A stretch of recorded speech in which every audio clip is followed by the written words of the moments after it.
Hi అండి, ఈనాడు దిల్సే with మీ అంజలిలో నా special guest ఎవరు అని అంటే రమారావి గారు. ఏమండి కరెక్టే చెప్పానా? రమారావి అంటున్నారు. రమారావి ఎవరు ఏంటి అనేది నేను పెద్దగా పరిచయం చేయక్కర్లేదని అనుకుంటున్నాను. ఎందుకు అనంటే ఆవిడ చెప్పే కథలు చిన్నపిల్లల నుంచి ఆల్మోస్ట్ పెద్దవాళ్ళ వరకు కూడా మనం చిన్నప్పుడు చందమామ పుస్తకాలు లేకపోతే ఇంకే కథల పుస్తకాలు చదువుకుని రిలాక్స్ అయ్యి ఏదో ఒక నీతి కథలో తెలుసుకునేవాళ్ళం. ఈరోజు మన కళ్ళకు పని చెప్పాల్సిన అవసరం లేదు. రమగారి కథలు అలా ప్లే చేసి మా ఇంట్లోనే ఎస్పెషల్ నేను పిల్లలు ప్రతిరోజు రాత్రి ఆవిడ మీ కథలు అలా ప్లే చేసి అలా నిద్రపోతామండి. విని అమ్మాయి అయిపోయిందా రైట్ నిద్రపోతాం అలాగే. సో మిమ్మల్ని ఇలా చూడడం నిజంగా చాలా సంతోషంగా ఉందండి. Welcome to my show Dil Se with me Anjali. Rama Rao garu thank you. నేను ఇది ఎక్స్పెక్ట్ చేయలేదు. నిజంగా చాలా సంతోషంగా ఉంది మిమ్మల్ని ఈరోజు ఇలా కలవడం. ఎందుకు అనిపించింది అసలు మీకు ఈ కథలు ఇలా చెప్పాలి అని థాట్ ఎందుకు వచ్చింది మీకు? యాక్చువల్గా ఇది నా థాట్ కాదు. అవునా? నిజం చెప్పాలంటే నేను మామూలుగా కథలు ఎప్పుడూ చెప్తూనే ఉంటాను. ఏదో ఒక సందర్భంలో మామూలు జనరల్ టాక్లో కూడా మామూలుగా మాట్లాడేటప్పుడు కూడా కథలు చెప్పే అలవాటు ఉంది నాకు. ఓకే. ఒక స్కూల్లో కథలు చెప్తుండేదాన్ని. అనుకోకుండా ఇప్పుడు గెస్ట్గా నన్ను పిలిచిన జయ వాళ్ళ అమ్మగారితో పరిచయం అయింది నాకు. ఓకే. తనకేదో ప్రోగ్రామ్కి అవసరపడి వాళ్ళు నా కోసం వెతుకుతున్నారు, నా ఫోన్ నెంబర్ కోసం. నేను ఇంకొక ఫ్రెండ్తో కలిసి విజయలక్ష్మి అని తనకి నేను గాడ్ సిస్టర్గా ఉంటాను. ఓకే. సో నేను వెళ్తున్నాను, మీరు నన్ను వాళ్ళు అడిగారన్నమాట. తను చెప్పలేదు నాకు. ఓకే. నాకు పని ఉంది సుమన్ టీవీలో, మీరు రండి అని నన్ను తీసుకెళ్ళింది తనకు తోడు. ఓకే. నేను అక్కడికి వెళ్ళాక నాతో ఒక కథ చెప్పించారు, నాన్న పులి. ఓహో, చాలా సింపుల్ కథ కదా, వాళ్ళు ఇంప్రెస్ అవుతారని నేను అనుకోలేదు. బట్ అతను ఏమన్నారంటే ఈ సేమ్ డిక్షన్ మీరేం మాట్లాడుతున్నారో అదే కావాలి అన్నారు. జస్ట్ ఒక ట్రయల్ లాగా చేసాము. అది ఇంత బాగా వర్కౌట్ అవుతుందని నేను అనుకోలేదు. ఓకే. అంటే all credit goes to Jaya and Vijayalakshmi. Okay. ఇందులో నా ప్రయత్నం అంటే నేను ప్రత్యేకంగా దీనికోసం ట్రై చేసింది అయితే సీరియస్లీ ఏం లేదు. అంటే మీది ఎలా ఉంటుందంటే అండి, చాలా న్యాచురల్గా మన ఇంట్లో వాళ్ళు మన కోసం కథ చెప్పినట్టుగా ఉంటుంది తప్ప ఒక ఛానల్ కోసం లేదా ఒక టీవీలో వర్క్ చేసే ఆ హంగులు ఆర్భాటాలు హంగామాలు ఏమీ లేకుండా మన ఇంట్లో పర్సన్ నాకే చెప్తున్నారు కదా, మన ఇంట్లో చుట్టాలు లేదా మన రిలేటివ్స్ నా మనిషి నాకు చెప్తున్నారు అన్నట్టుగా ఉంటుంది మీరు కథ చెప్తే. మేమందరం అలాగే ఫీల్ అవుతాం నిజంగా. ఇది ఒక కొత్త ఎరా అండి మీరు మొదలుపెట్టింది. అంటే నేను అట్లా అనుకోవట్లేదు అంజలి. నిజం చెప్పాలంటే నేను మామూలుగా కూడా ఇలాగే మాట్లాడతాను. నాకు స్క్రీన్ ప్రెజెన్స్ మీద పెద్దగా అవగాహన లేదు, పెద్ద కెమెరా ఫ్రెండ్లీ కూడా కాను. నేను ఎలా ఉన్నానో ఇంకా అలాగే నన్ను వాళ్ళు తీసేసుకున్నారు, నేను చెప్పేశాను అంతే. దానికోసం ట్రై చేసామనుకోండి, నేను కొంచెం ఏదైనా యాక్ట్ చేసి ఉండేదాన్నేమో. నా ప్రయత్నం ఏం లేదు కదా, అనుకోకుండా జరిగింది. ఇది జరిగింది ఇలా కంటిన్యూ అయిపోయింది అనమాట. నేను ఎప్పుడూ అలాగే ఉంటాను, బయట లోపల కూడా ఏం తేడా లేదు. అవును. దాన్ని జనాలు అంత ప్రజలు యాక్సెప్ట్ చేయటమే నా అదృష్టం నిజంగా. అవును నిజంగా. అయితే ఈ తరం పిల్లలు చాలా అదృష్టవంతులు అనిపిస్తుంది నాకు. ఎందుకంటే మా అప్పుడు చందమామ పుస్తకాలు వచ్చి చదువుకుని ప్రతిదీ తెలుసుకునేవాళ్ళం. ఇప్పుడు పుస్తకాలు చదవడం అనేది చాలా మట్టుకు తగ్గిపోయింది, తెప్పించుకోవడం తగ్గిపోయింది. ఇంట్లో ఉన్న ఇవేం చదువుతాంలే, మాట్లాడితే ఫోన్లు లేదంటే ల్యాప్టాప్లు కెండిల్ ఇవే సరిపోతున్నాయి. కానీ పెద్దవాళ్ళు లేరు ఇప్పుడు కథలు చెప్పడానికి, తల్లిదండ్రులు పిల్లల దగ్గర ఉండే అవకాశం లేదు. అదే. సో ఇక పిల్లలకి ఏదైనా నీతి తెలుస్తుంది ఒక కథల రూపంలో అంటే అది రమారావి గారి దారని ఈరోజు నాకు తెలిసినంత వరకు. ఎందుకంటే నేను చాలామందికి చెప్పాను, మా అన్నయ్య పిల్లలకి, మా పెద్దమ్మ గారి పిల్లలు వాళ్ళందరికీ, రమారావి అని కొట్టండి, అందులో మంచి కథలు దొరుకుతాయి. మీరు ఉన్నా లేకపోయినా వాళ్ళు ఏదో టైం వేస్ట్ చేసేస్తున్నారు ఫోన్లో లేదా ఇంకేదో చేస్తున్నారు బదులు అట్లీస్ట్ ఇది వింటే కనీసం ఎంతో కొంత మంచి తెలుసుకుంటారు ఆ కథల ద్వారా అని చెప్పి. సో మీరు దొరకడం నేటి జనరేషన్ పిల్లలకు అదృష్టంగా నేను డెఫినెట్గా భావిస్తున్నాను. రమా గారు అంటే పిల్లల కంటే తల్లులు ఎక్కువ వింటున్నారని అనిపిస్తుంది నాకు. నాతో కలిపి. అవును అవును. అంటే ఇప్పుడు జయ కూడా సీరియస్లీ తనకే ఒక కథ కావాలన్నమాట. అవును. అంటే ఇది నేనేమనుకుంటానంటే పిల్లలు వీటిని డైరెక్ట్గా చూస్తారని నేను భావించట్లేదు మొదటి రోజు నుంచి.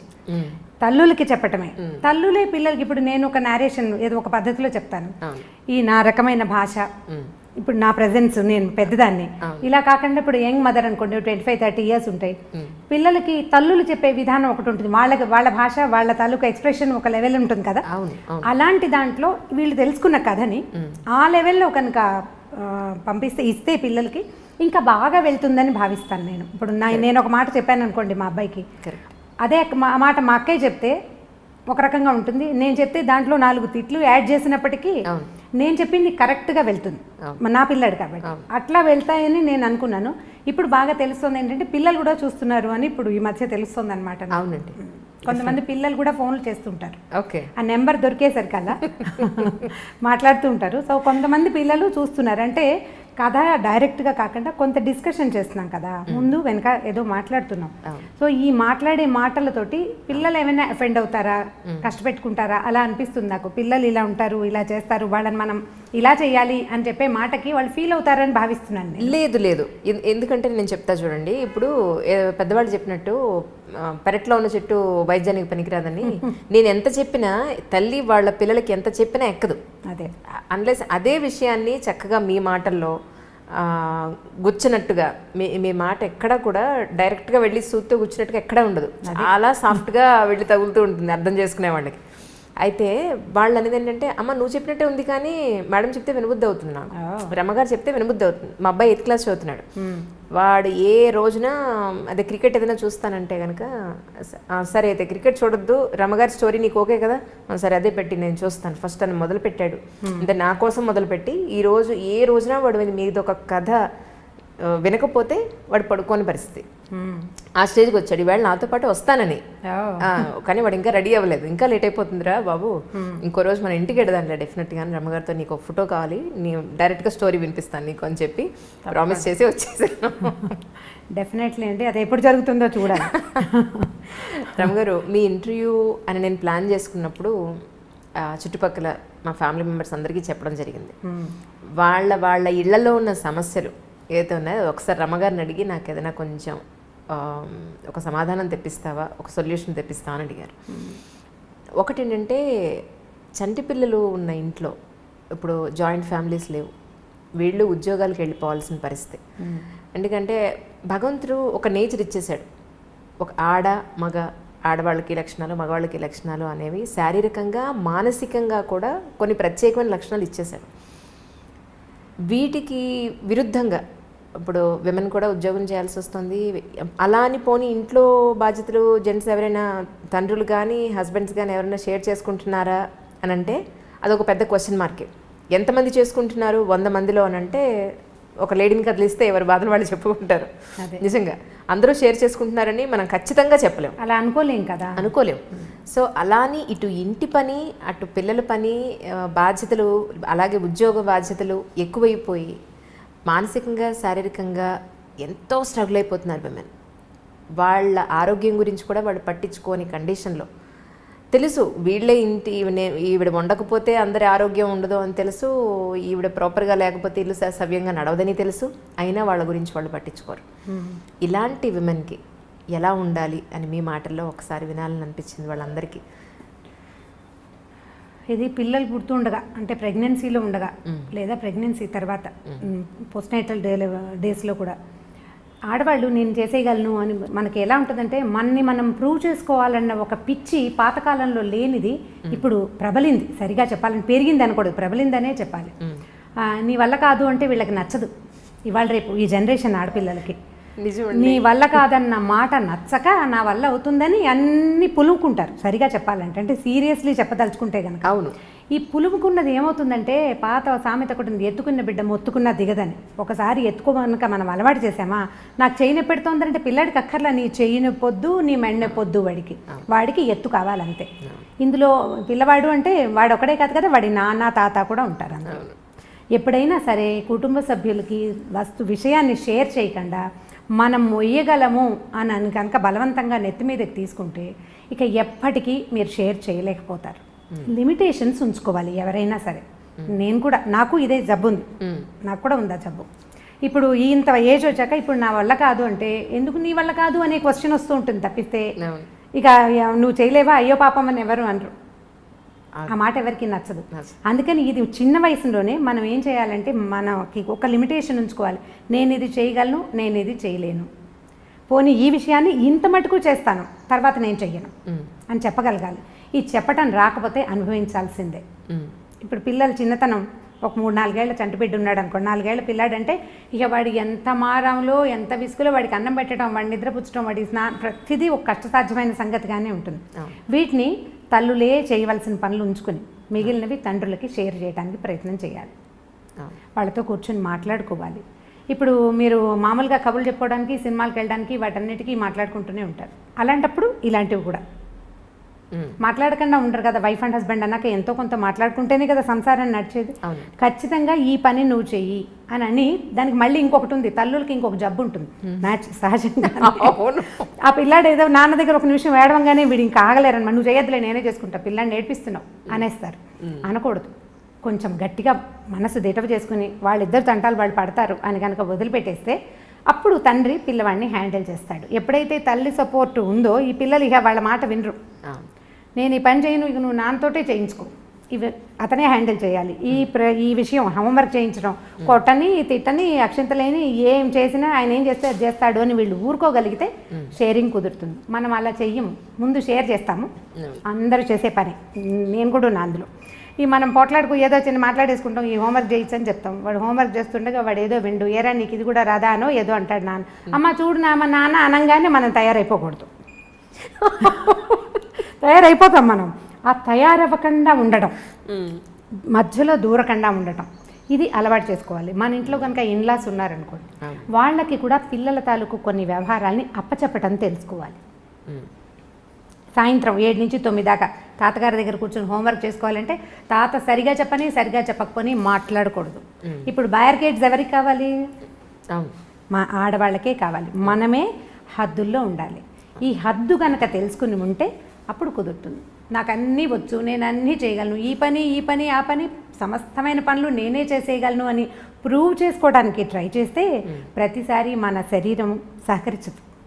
నిజమండి. కొన్నాళ్ళు అయ్యేసరికల్లా ఏమవుతుందంటే మానసికంగా వీక్ అయిపోతాం, సెల్ఫ్ పీటీ వచ్చేస్తుంది. నేను ఎంత కష్టపడుతున్నానో అనిపిస్తుంది. మీరు ఈ ఉద్యోగస్తుల్ని ఎవరిని కదపండి. మొన్న ఏదో ఆఫీస్కి వెళ్ళాం, పోస్టల్ డిపార్ట్మెంట్లో మా ఫ్రెండ్కి ఏదో పని, నేను ఎంత కష్టపడుతున్నాను అంటది. ఎవరికోసం కష్టపడుతున్నావు? నీ గుర్రాన్ని కూర్చుతోకుంటే అది ఊపుకొని దాని మీద ఉన్న ఈగలు తోలుకుంటుంది. నువ్వు కష్టపడేది నీ కోసమే కానీ దేశం కోసం కాదు. నువ్వు, నీ ఇల్లు, నీ పిల్లలు, మహా అయితే నీ కజిన్స్, నువ్వు ఎవరికైనా హెల్ప్ చేస్తుంటే అంతేనా? దేశానికి ఏమైనా ఉపయోగమా? ఏం లేదు కదా. నేను చాలా కష్టపడుతున్నాను అనే సెంటెన్స్ని మర్చిపోవాలి. నేను నా కోసమే పనిచేస్తున్నాను, ఇది పెద్ద కష్టం కాదు. ఒకవేళ ఇది కష్టమా, దీన్ని నేను షేర్ చేస్తాను, చేయాల్సిందే. మా పిల్లలు నా మాట వినకపోతే నేను మా అక్కయ్యకి అప్పచెప్పేస్తాను. ఇవి పలానా విషయంలో వాడు వెండు, మా అక్కయ్య పిల్లలకి అప్పచెప్పేస్తాను. ఎవరు వీడిని కొంచెం కనుక్కోండిరా, నాకు తెలియట్లేదు. నేను అసలు అడగను కూడా అడగను ఆ విషయం. వాళ్ళే మాట్లాడుకుని ఓకే పిన్ని ఏం పర్వాలేదని చెప్తారు. ఇలాంటి డిపెండెన్సీని తీసుకోవాలి. ఓకే, ఇది ప్రాక్టీస్ చేయాల్సిందే. మనకి మొదటి రోజున కుదరదు. దీనికోసం మనం మన చుట్టుపక్కల వాళ్ళతోటి మంచి సంబంధ బాంధవ్యాలు నేర్చుకోవాలి. మనం తగ్గాలి. అప్పుడు అవును, మనం తగ్గితేనే కదా సంబంధ బాంధవ్యాలు ఎలా పెరుగుతాయి మనకి. అవునండి. ఎవరితోటైనా మంచి రేపు రావాలంటే వాళ్ళకి అవసరమైనప్పుడు మనం ఉపయోగపడాలి, వాళ్ళు పెరిగినప్పుడు మనం తగ్గాలి. అలాంటప్పుడు వాళ్ళకి మనకి మంచి రేప ఉంటుంది, మంచి స్నేహ సంబంధాలు ఉంటాయి. అప్పుడు వాళ్ళ సహాయం మనం తీసుకోగలుగుతాం. దీన్ని చిన్నతనంగా భావించకూడదు. అప్పుడు మీరు రిలాక్స్ అవ్వగలుగుతారు. నాకేం ఆరోగ్యం ఏం లేదు, నేను అంత హెల్దీ పర్సన్ని కాను, ఏవో రకరకాల ఆరోగ్య సమస్యలు ఉంటూనే ఉంటాయి ఎప్పుడు. అవునండి, నెల పొడుగునా ఏదో ఒక ప్రాబ్లం ఉంటుంది నాకు జనం ఉన్నారు, నేను వాళ్ళందరితోటి మెయింటైన్ చేయగలుగుతాను. అందుకని నేను ఈజీగా కథ నవ్వుతూ చెప్పేయగలుగుతున్నాను. నేను చెప్పాలంటే నాకు లోపల ఒక బ్లెస్ ఉండాలి, సంతోషం ఉండాలి కదా. ఈ సంతోషం ఎక్కడి నుంచి వస్తుంది? ఇండిపెండెంట్గా ఉండటం వల్ల ఎంత సంతోషం వస్తుందో డిపెండెంట్గా ఉండటం వల్ల కూడా అదే సంతోషం వస్తుంది. మీరు అది తెలుసుకోవాలి, అంతే. దాంతో మీరు హాయిగా ఉండగలుగుతారు. అది ఎక్కడ ఎవరితోటి అనేది ఎవరి జీవితాన్ని బట్టి వాళ్ళు డిసైడ్ చేసుకోవాల్సిందే, అంతే. ఇంకోటి అండి రమ్మ గారు, ఇప్పుడు హైదరాబాద్లో మనకు ఒక లైఫ్ స్టైల్ ఉంటుంది, ఇదే కొంచెం విలేజెస్కి వెళ్తే అక్కడ ఒక లైఫ్ స్టైల్ ఉంటుంది. మనకి ఇక్కడ దొరికే మెటీరియల్ కానీ మన ఇక్కడ మన అన్ని రకాలుగా, అది ఫుడ్ అయినా డ్రెస్ అయినా మన లైఫ్ విధానమైనా ఇక్కడ ఒక రకం ఉంటుంది. ముంబైలో ఒకటి ఉంటుంది, ఢిల్లీలో ఒకటి ఉంటుంది, ఇంకో విలేజెస్లో ఒకలా ఉంటుంది. మన ఈ మధ్య జరిగిన మా ఇంట్లో జరిగిందే చెప్తున్నా. అందుకే మా కజిన్స్ వాళ్ళ పిల్లలందరూ వచ్చారు. వస్తే విలేజెస్ నుంచి వచ్చిన పిల్లలతోటి వీడు మాట్లాడట్లేదు. ఇక్కడ సిటీలో ఉన్న పిల్లలు, బెంగళూరు, ఢిల్లీలో, హైదరాబాద్లో ఉన్న పిల్లలు, మా కజిన్స్ ఊరి నుంచి వచ్చిన వాళ్ళతో మాట్లాడట్లేదు. ఏంటి ఎందుకు మాట్లాడట్లేదు? వాళ్ళని వెళ్ళండి మాట్లాడండి వాళ్ళతోటి అని అంటే, వాళ్ళ డ్రెస్ చూసావా, వాళ్ళ భాష చూసావా, ఇంగ్లీష్ రాదు వాళ్ళకి, మేము అలా కలుస్తాం వాళ్ళతోటి.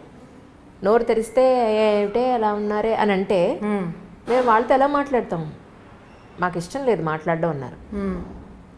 నేను చెప్పగలిగినంత డ్రెస్ చూసో ఇప్పుడు మీరు ఇంగ్లీష్ స్కూల్లో మిమ్మల్ని వేసాం కాబట్టి మీకు ఇంగ్లీష్ వచ్చింది, లేకపోతే మేము కూడా ఊళ్ళోనే ఉంటే మీరు కూడా అలాగే ఉండేవాళ్ళు. అంతే కదా.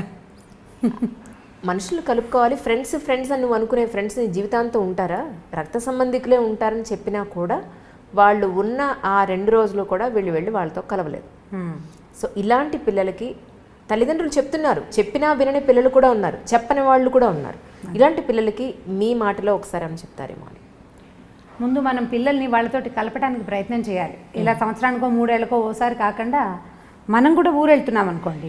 ఇప్పుడు మనం ఊరు వెళ్తాం, మనతో పాటు మన 2 పిల్లలు వస్తారు. మిగిలిన ప్రపంచం అంతా పల్లెటూరు ప్రపంచమే ఉంటుంది కదా. వీళ్ళు అక్కడ అడ్జస్ట్ అవ్వడానికి 2 రోజులు పడుతుంది, తర్వాత అలవాటు పడతారు. అలా కాకుండా ఊరు నుంచి వచ్చిన ఒక మనిషి ఈ గుంపులో చిలకల గుంపు కాకుల గుంపు లాగా ఎవరు చిలక ఎవరు కాకి చెప్పలేము, కానీ వీళ్ళు అడ్జస్ట్ అవటం కష్టం. మనం అప్పుడప్పుడు కనుక తీసుకెళ్తే, అందుకని మేము ఫ్రీక్వెంట్ డిస్కషన్స్లో నేను చెప్తున్న మాట ఇదేనమాట. ఫంక్షన్లకి, పార్టీలకి, అన్ని చోట్లకి మనం ఏదో ఊరు వెళ్తాం, అక్కడికి పిల్లల్ని ఎందుకు అని అనుకోకుండా సాధ్యమైనది అంటే హాలిడేస్ ఉండాలనుకోండి, సెలవులు కుదిరినప్పుడు పిల్లల్ని కనుక తీసుకెళ్తూ ఉంటే ఈ కొత్త ఎన్వైర్న్మెంట్ కూడా వాళ్ళు అలవాటు పడే అవకాశం ఉంది. అదేం విపరీతం కాదని, మన కజిన్స్ ఇద్దరే ఇలాగ అతి భాషలో లేరు, అక్కడ ఉన్నదంతా అతి భాష అనే సంగతి వీళ్ళకి అర్థం కావాలి కదా. తర్వాత రెండోది నేను అనుకుంటాను, ఇళ్లలో ఇంగ్లీష్ మాట్లాడకూడదండి. చాలా మంది ఇంట్లో ఏమిటో ఒక 4-5 ఏళ్ల పిల్లాడితోటి మన ఎదురుకుండా వాళ్ళు ఇంగ్లీష్లోనే మాట్లాడతారు. వాడికి తెలుగు ఎప్పుడు వస్తుంది? ఇంకా ఎప్పుడు తెలుగు నేర్చుకుంటారు? ఇంగ్లీష్ మాట్లాడకూడదని అనిపిస్తుంది. స్కూల్లో ఎలా ఉన్నా సరే మనం ఇంట్లో పెద్దవాళ్ళు వాడిని ఇంగ్లీష్లో క్వశ్చన్ చేయటం, కొన్ని స్కూళ్ళల్లో ఏమిటో మీరు ఇంట్లో ఇంగ్లీష్లో మాట్లాడండి అని చెప్తుంటారు. మా వాడి స్కూల్లో చెప్పాను నేను, అలా అయితే కనుక నేను స్కూలే మానిపించేస్తాను. నాకు ఇంగ్లీష్ రాదు, ఏదో 2 ముక్కలు తెలుసు అంతే, నాకేం రాదు. ఒకవేళ వచ్చినా నేను మాట్లాడను. మా దగ్గర ఇంగ్లీష్ వచ్చిన వాళ్ళు బోల్డ్ మంది ఉన్నారు, వాళ్ళు ఎవరు ఇంగ్లీష్లో మాట్లాడరు. ఇంకా తెలుగు ఎప్పుడు నేర్చుకుంటారు? వచ్చే తర్వాత తరాలకి తెలుగే ఉండదు. ఇప్పుడు మనం మూలాలు తెలుసుకోండి అని ఒక స్లోగన్ పట్టుకున్నాం, నిన్న మొన్నటి నుంచి ఈ మధ్య స్టార్ట్ అయింది కదా.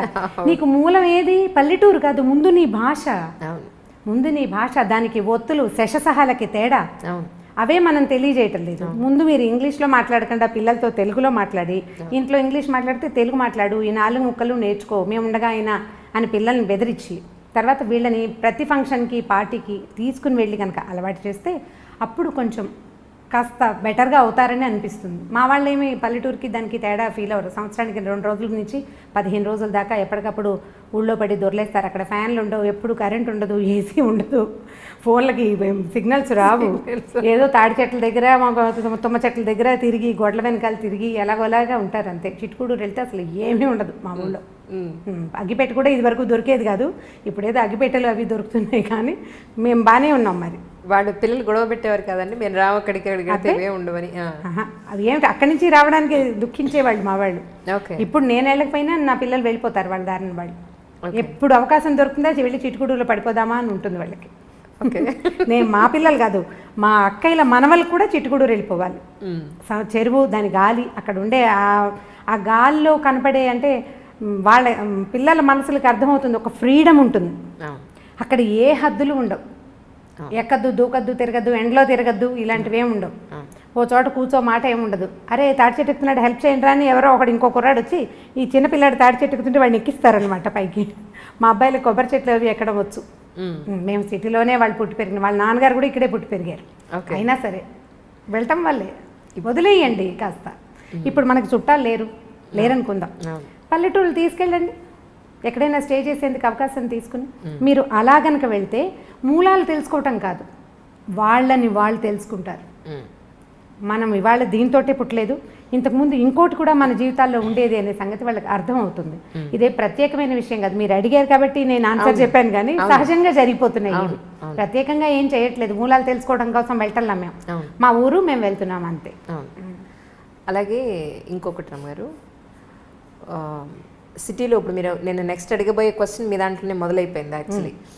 ఫ్రీడమ్ అనేది టీనేజ్ పిల్లలకి, అమ్మాయి అయినా అబ్బాయి అయినా సరే, అదొక పెద్ద టీనేజ్ పిల్లల్ని మేనేజ్ చేయడం, పెంచడం అనేది తల్లిదండ్రులకి అసలు తలకు మించిన భారం అయిపోయింది ఈరోజు, ఎస్పెషల్లీ సిటీస్లో. విలేజెస్లో అంత లేదు, కానీ అక్కడ క్వశ్చన్ చేయాలంటేనే అమ్మ నాన్న వాళ్ళని ఒక మాట అండం ఏంటి అనే ఒక చిన్న ఇది ఉంటుంది, భయం భక్తి కనపడుతుంది. ఇక్కడ మన సిటీలో అది కనిపించట్లేదు. వాళ్ళది ఏంటంటే ఫ్రీడమ్ అనే దానికి విచ్చలవిడితనానికి డిఫరెన్స్ తెలియట్లేదండి. మా అమ్మ పార్టీలకి, బర్త్డే పార్టీలకి పంపదు.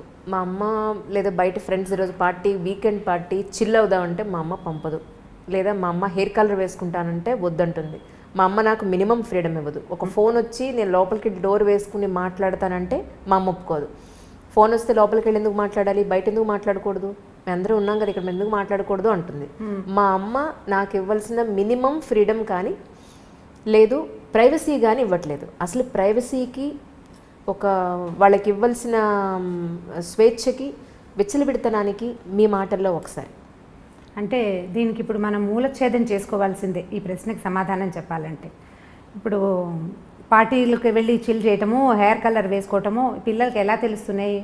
తమ తోటి వాళ్ళు చేయటం వల్ల ఒకటి, లేదా సోషల్ మీడియా వల్ల. ఇప్పుడు వీళ్ళు ఏదో నెట్లో యూట్యూబ్లో చూడడానికి చూస్తారు, రకరకాల హిందీవి షార్ట్ ఫిల్మ్స్ వీడియోస్ చూస్తుంటారు. అందులో చూసిన దాన్ని కాపీ చేయాలనుకుంటారు అంజలి ప్రధానంగా.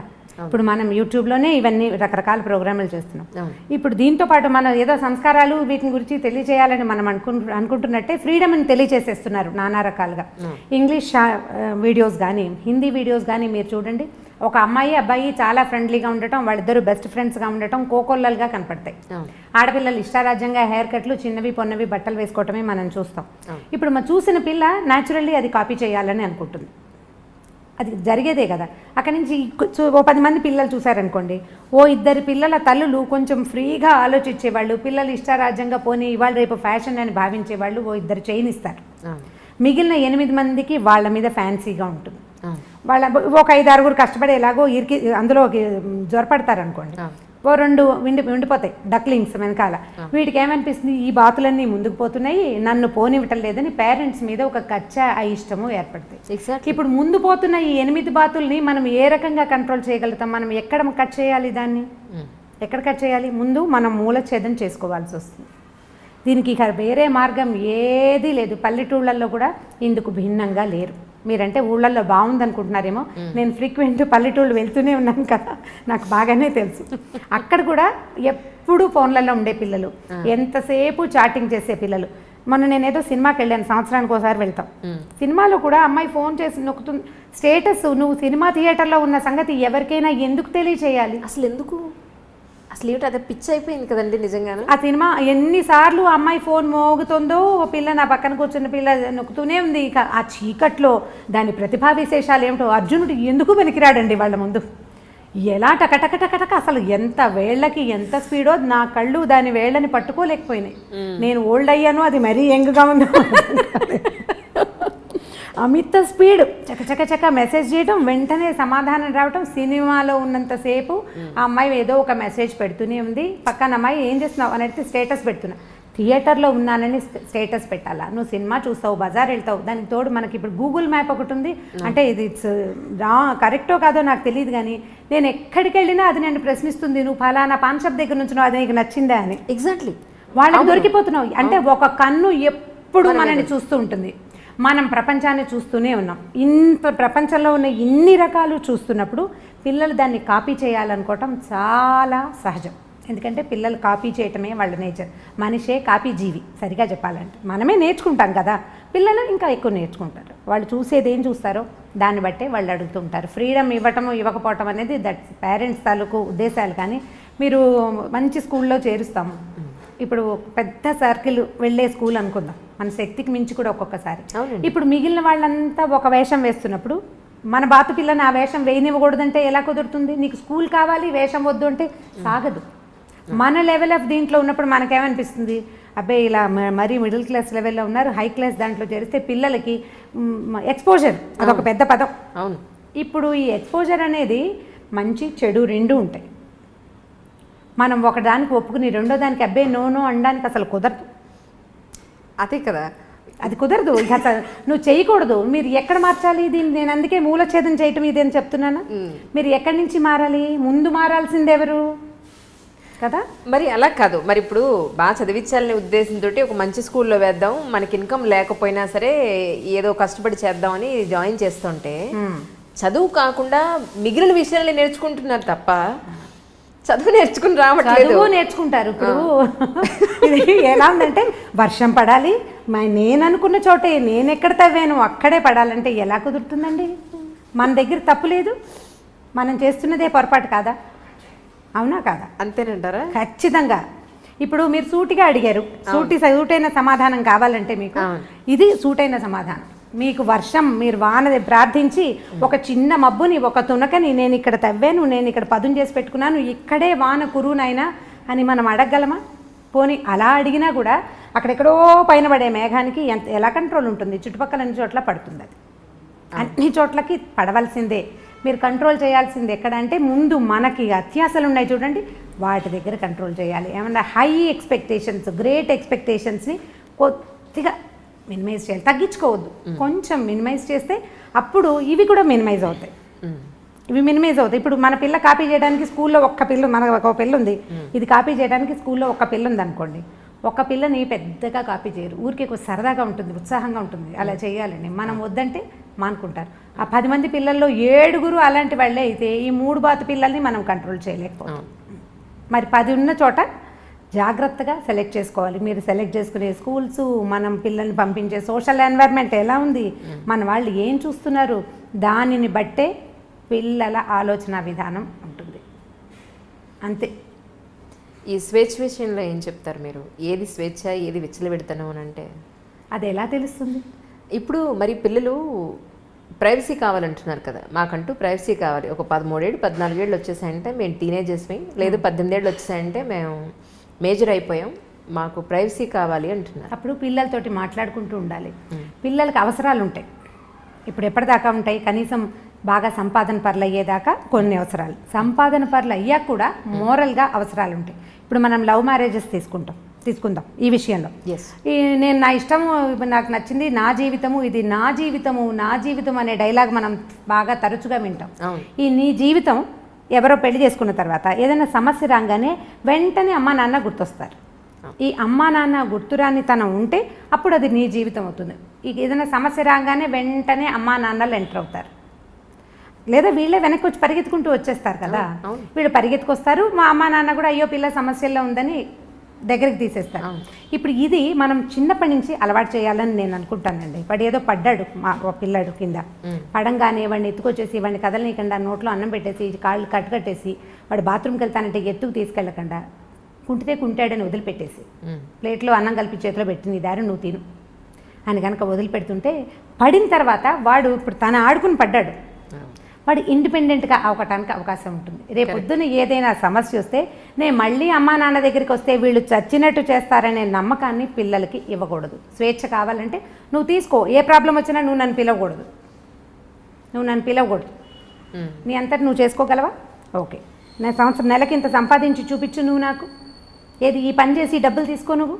మొన్న ఒక వీడియో చేసాం ఈ మధ్య, పిల్లలకి పని చేయించి వాళ్ళకి డబ్బులు ఇవ్వండి అంటే చాలా నెగిటివ్గా, అంటే జనరల్గా నేను అన్ని నెగిటివ్ కామెంట్స్ ఎప్పుడూ చూడలేదు. ఈసారి అప్పుడు పాడైపోరా అండి, డబ్బులు చూపిస్తే పిల్లలు పాడైపోరా అండి అని చాలా మంది అడిగారు. డబ్బులు చూపిస్తే పిల్లలు పాడైపోతారా? మీరు చూపించే అతి ప్రేమ వల్ల కదా పిల్లలు పాడైపోయేది. డబ్బుతోటి పిల్లలు పాడవరు, వాడి కష్టానికి సరిపడా డబ్బులు తీసుకుంటే కనుక కష్టానికి డబ్బుకి విలువ తెలుస్తుంది, పిల్లలకి ఇండిపెండెంట్గా అవుతారు. మనం ఏం చేస్తున్నాము, వాళ్ళకేమో ఈ రకరకాలు చూపించేసరికల్లా వాడు స్వేచ్ఛ కావాలని కోరుకుంటాడు, కానీ అవసరం వచ్చినప్పుడల్లా అమ్మా నాన్న మీద డిపెండ్ అవ్వచ్చు అనే ప్రాక్టీస్ని మనం చిన్నప్పటి నుంచి అలవాటు చేస్తున్నాం. మిగిలిన దేశాలకి ఇండియాకి ఉన్న డిఫరెన్స్ ఏంటంటే వీళ్ళకి మోరల్గా, మన దగ్గర మోరల్ సపోర్ట్కి పేరెంట్స్ మీద డిపెండెన్సీ అనేది అసలు బై జీన్స్ తరాల వెంబడి మనకు అది ప్రాక్టీస్ అయింది. ఏదైనా కష్టం రాగానే నాన్న అనో అమ్మ అనో ఏడుస్తాం మనం. మిగిలిన దేశాల్లో కొంచెం తక్కువ ఉంది అది. వాళ్ళు ఫ్రెండ్స్ మీదో లేకపోతే వాళ్ళ మీద వాళ్ళేనో డిపెండ్ అవుతారు. గివ్ మీ సమ్ రూమ్ అంటుంటారు, చాలా సినిమాల్లో కనపడుతుంది. వాడికి స్పేస్ కావాలన్నమాట, వాడిని వదిలిపెట్టేయాలి వాడి కష్టానికి. మన దగ్గర కష్టానికి ఏముండదు, ఏదైనా కష్టం రాగానే వీళ్ళకి మనుషులే కావాల్సి వస్తారు. మనం ఆ ప్రాక్టీస్ ఇస్తున్నాం. ఈ ప్రాక్టీస్ ఇవ్వకుండా ఉండాలని నేను భావిస్తానండి. చాలా చిన్నప్పటి నుంచే 7-8 ఏళ్ల పిల్లాడు, వాడు వాళ్ళ హోంవర్క్ రాయలేదు, మాట వినలేదు, టీచర్కి ఎక్స్ప్లెనేషన్ ఉత్తరం రాయమంటే నేను రాయను, నువ్వు రాసుకో లేదా నువ్వు చెప్పుకో. పిల్లాడిని టీచర్ కొడుతుంది, ఓర్చుకోండి. వాడు రెండోసారి అది చెయ్యడు. మనం ఓర్చుకోవటం ప్రాక్టీస్ చేయాలి, అప్పుడే మన పిల్లలు ఇండిపెండెంట్గా ఉంటారు. ఆటే స్వేచ్ఛ కోరుకోరు. ఏదైనా సమస్య వస్తే వాడే హ్యాండిల్ చేయాల్సి వస్తే అప్పుడు సమస్యలు రానివ్వని పందాలోకి వెళ్ళడానికి చూస్తాడు. ఇప్పుడు మనం మామూలుగా కొంచెం పెద్ద అయ్యాక తీసుకుందాం, టీనేజర్స్గా మనం కూడా ఉన్నాం కదా, అప్పుడు మనకేం ఒళ్ళు తెలియలేదు ఎవరైనానో. అంటే ఇప్పుడు ఉన్నంత స్వేచ్ఛ ఇది వరకు లేదనుకోండి, ఇప్పుడు తెలుస్తుంది. ఇప్పుడు మన పిల్లలు వచ్చాక మనం కూడా ఇలాగే చేసాము అని జ్ఞాపకం వస్తుంటుంది. మన అమ్మలు ఒకరు సపోర్ట్ చేస్తుంటారు, మా పిల్లలు ఇలా చేయలేదమ్మా అంటుంటారు. ఏ కాలానికి ఆ కాలమే, ఎప్పటిదప్పుడే. ఆ రోజుల్లో అదే ఎక్కువ. ఇప్పుడు ఈ టీనేజ్లో ఓవర్ యాక్షన్ చేసే పిల్లల్ని 1-2 రోజులు వాడికి కావాల్సిన రెగ్యులర్గా మనం అందించే విషయాలు కొన్ని ఉంటాయి కదా, అవి అందించకుండా వదిలిపెట్టేయండి.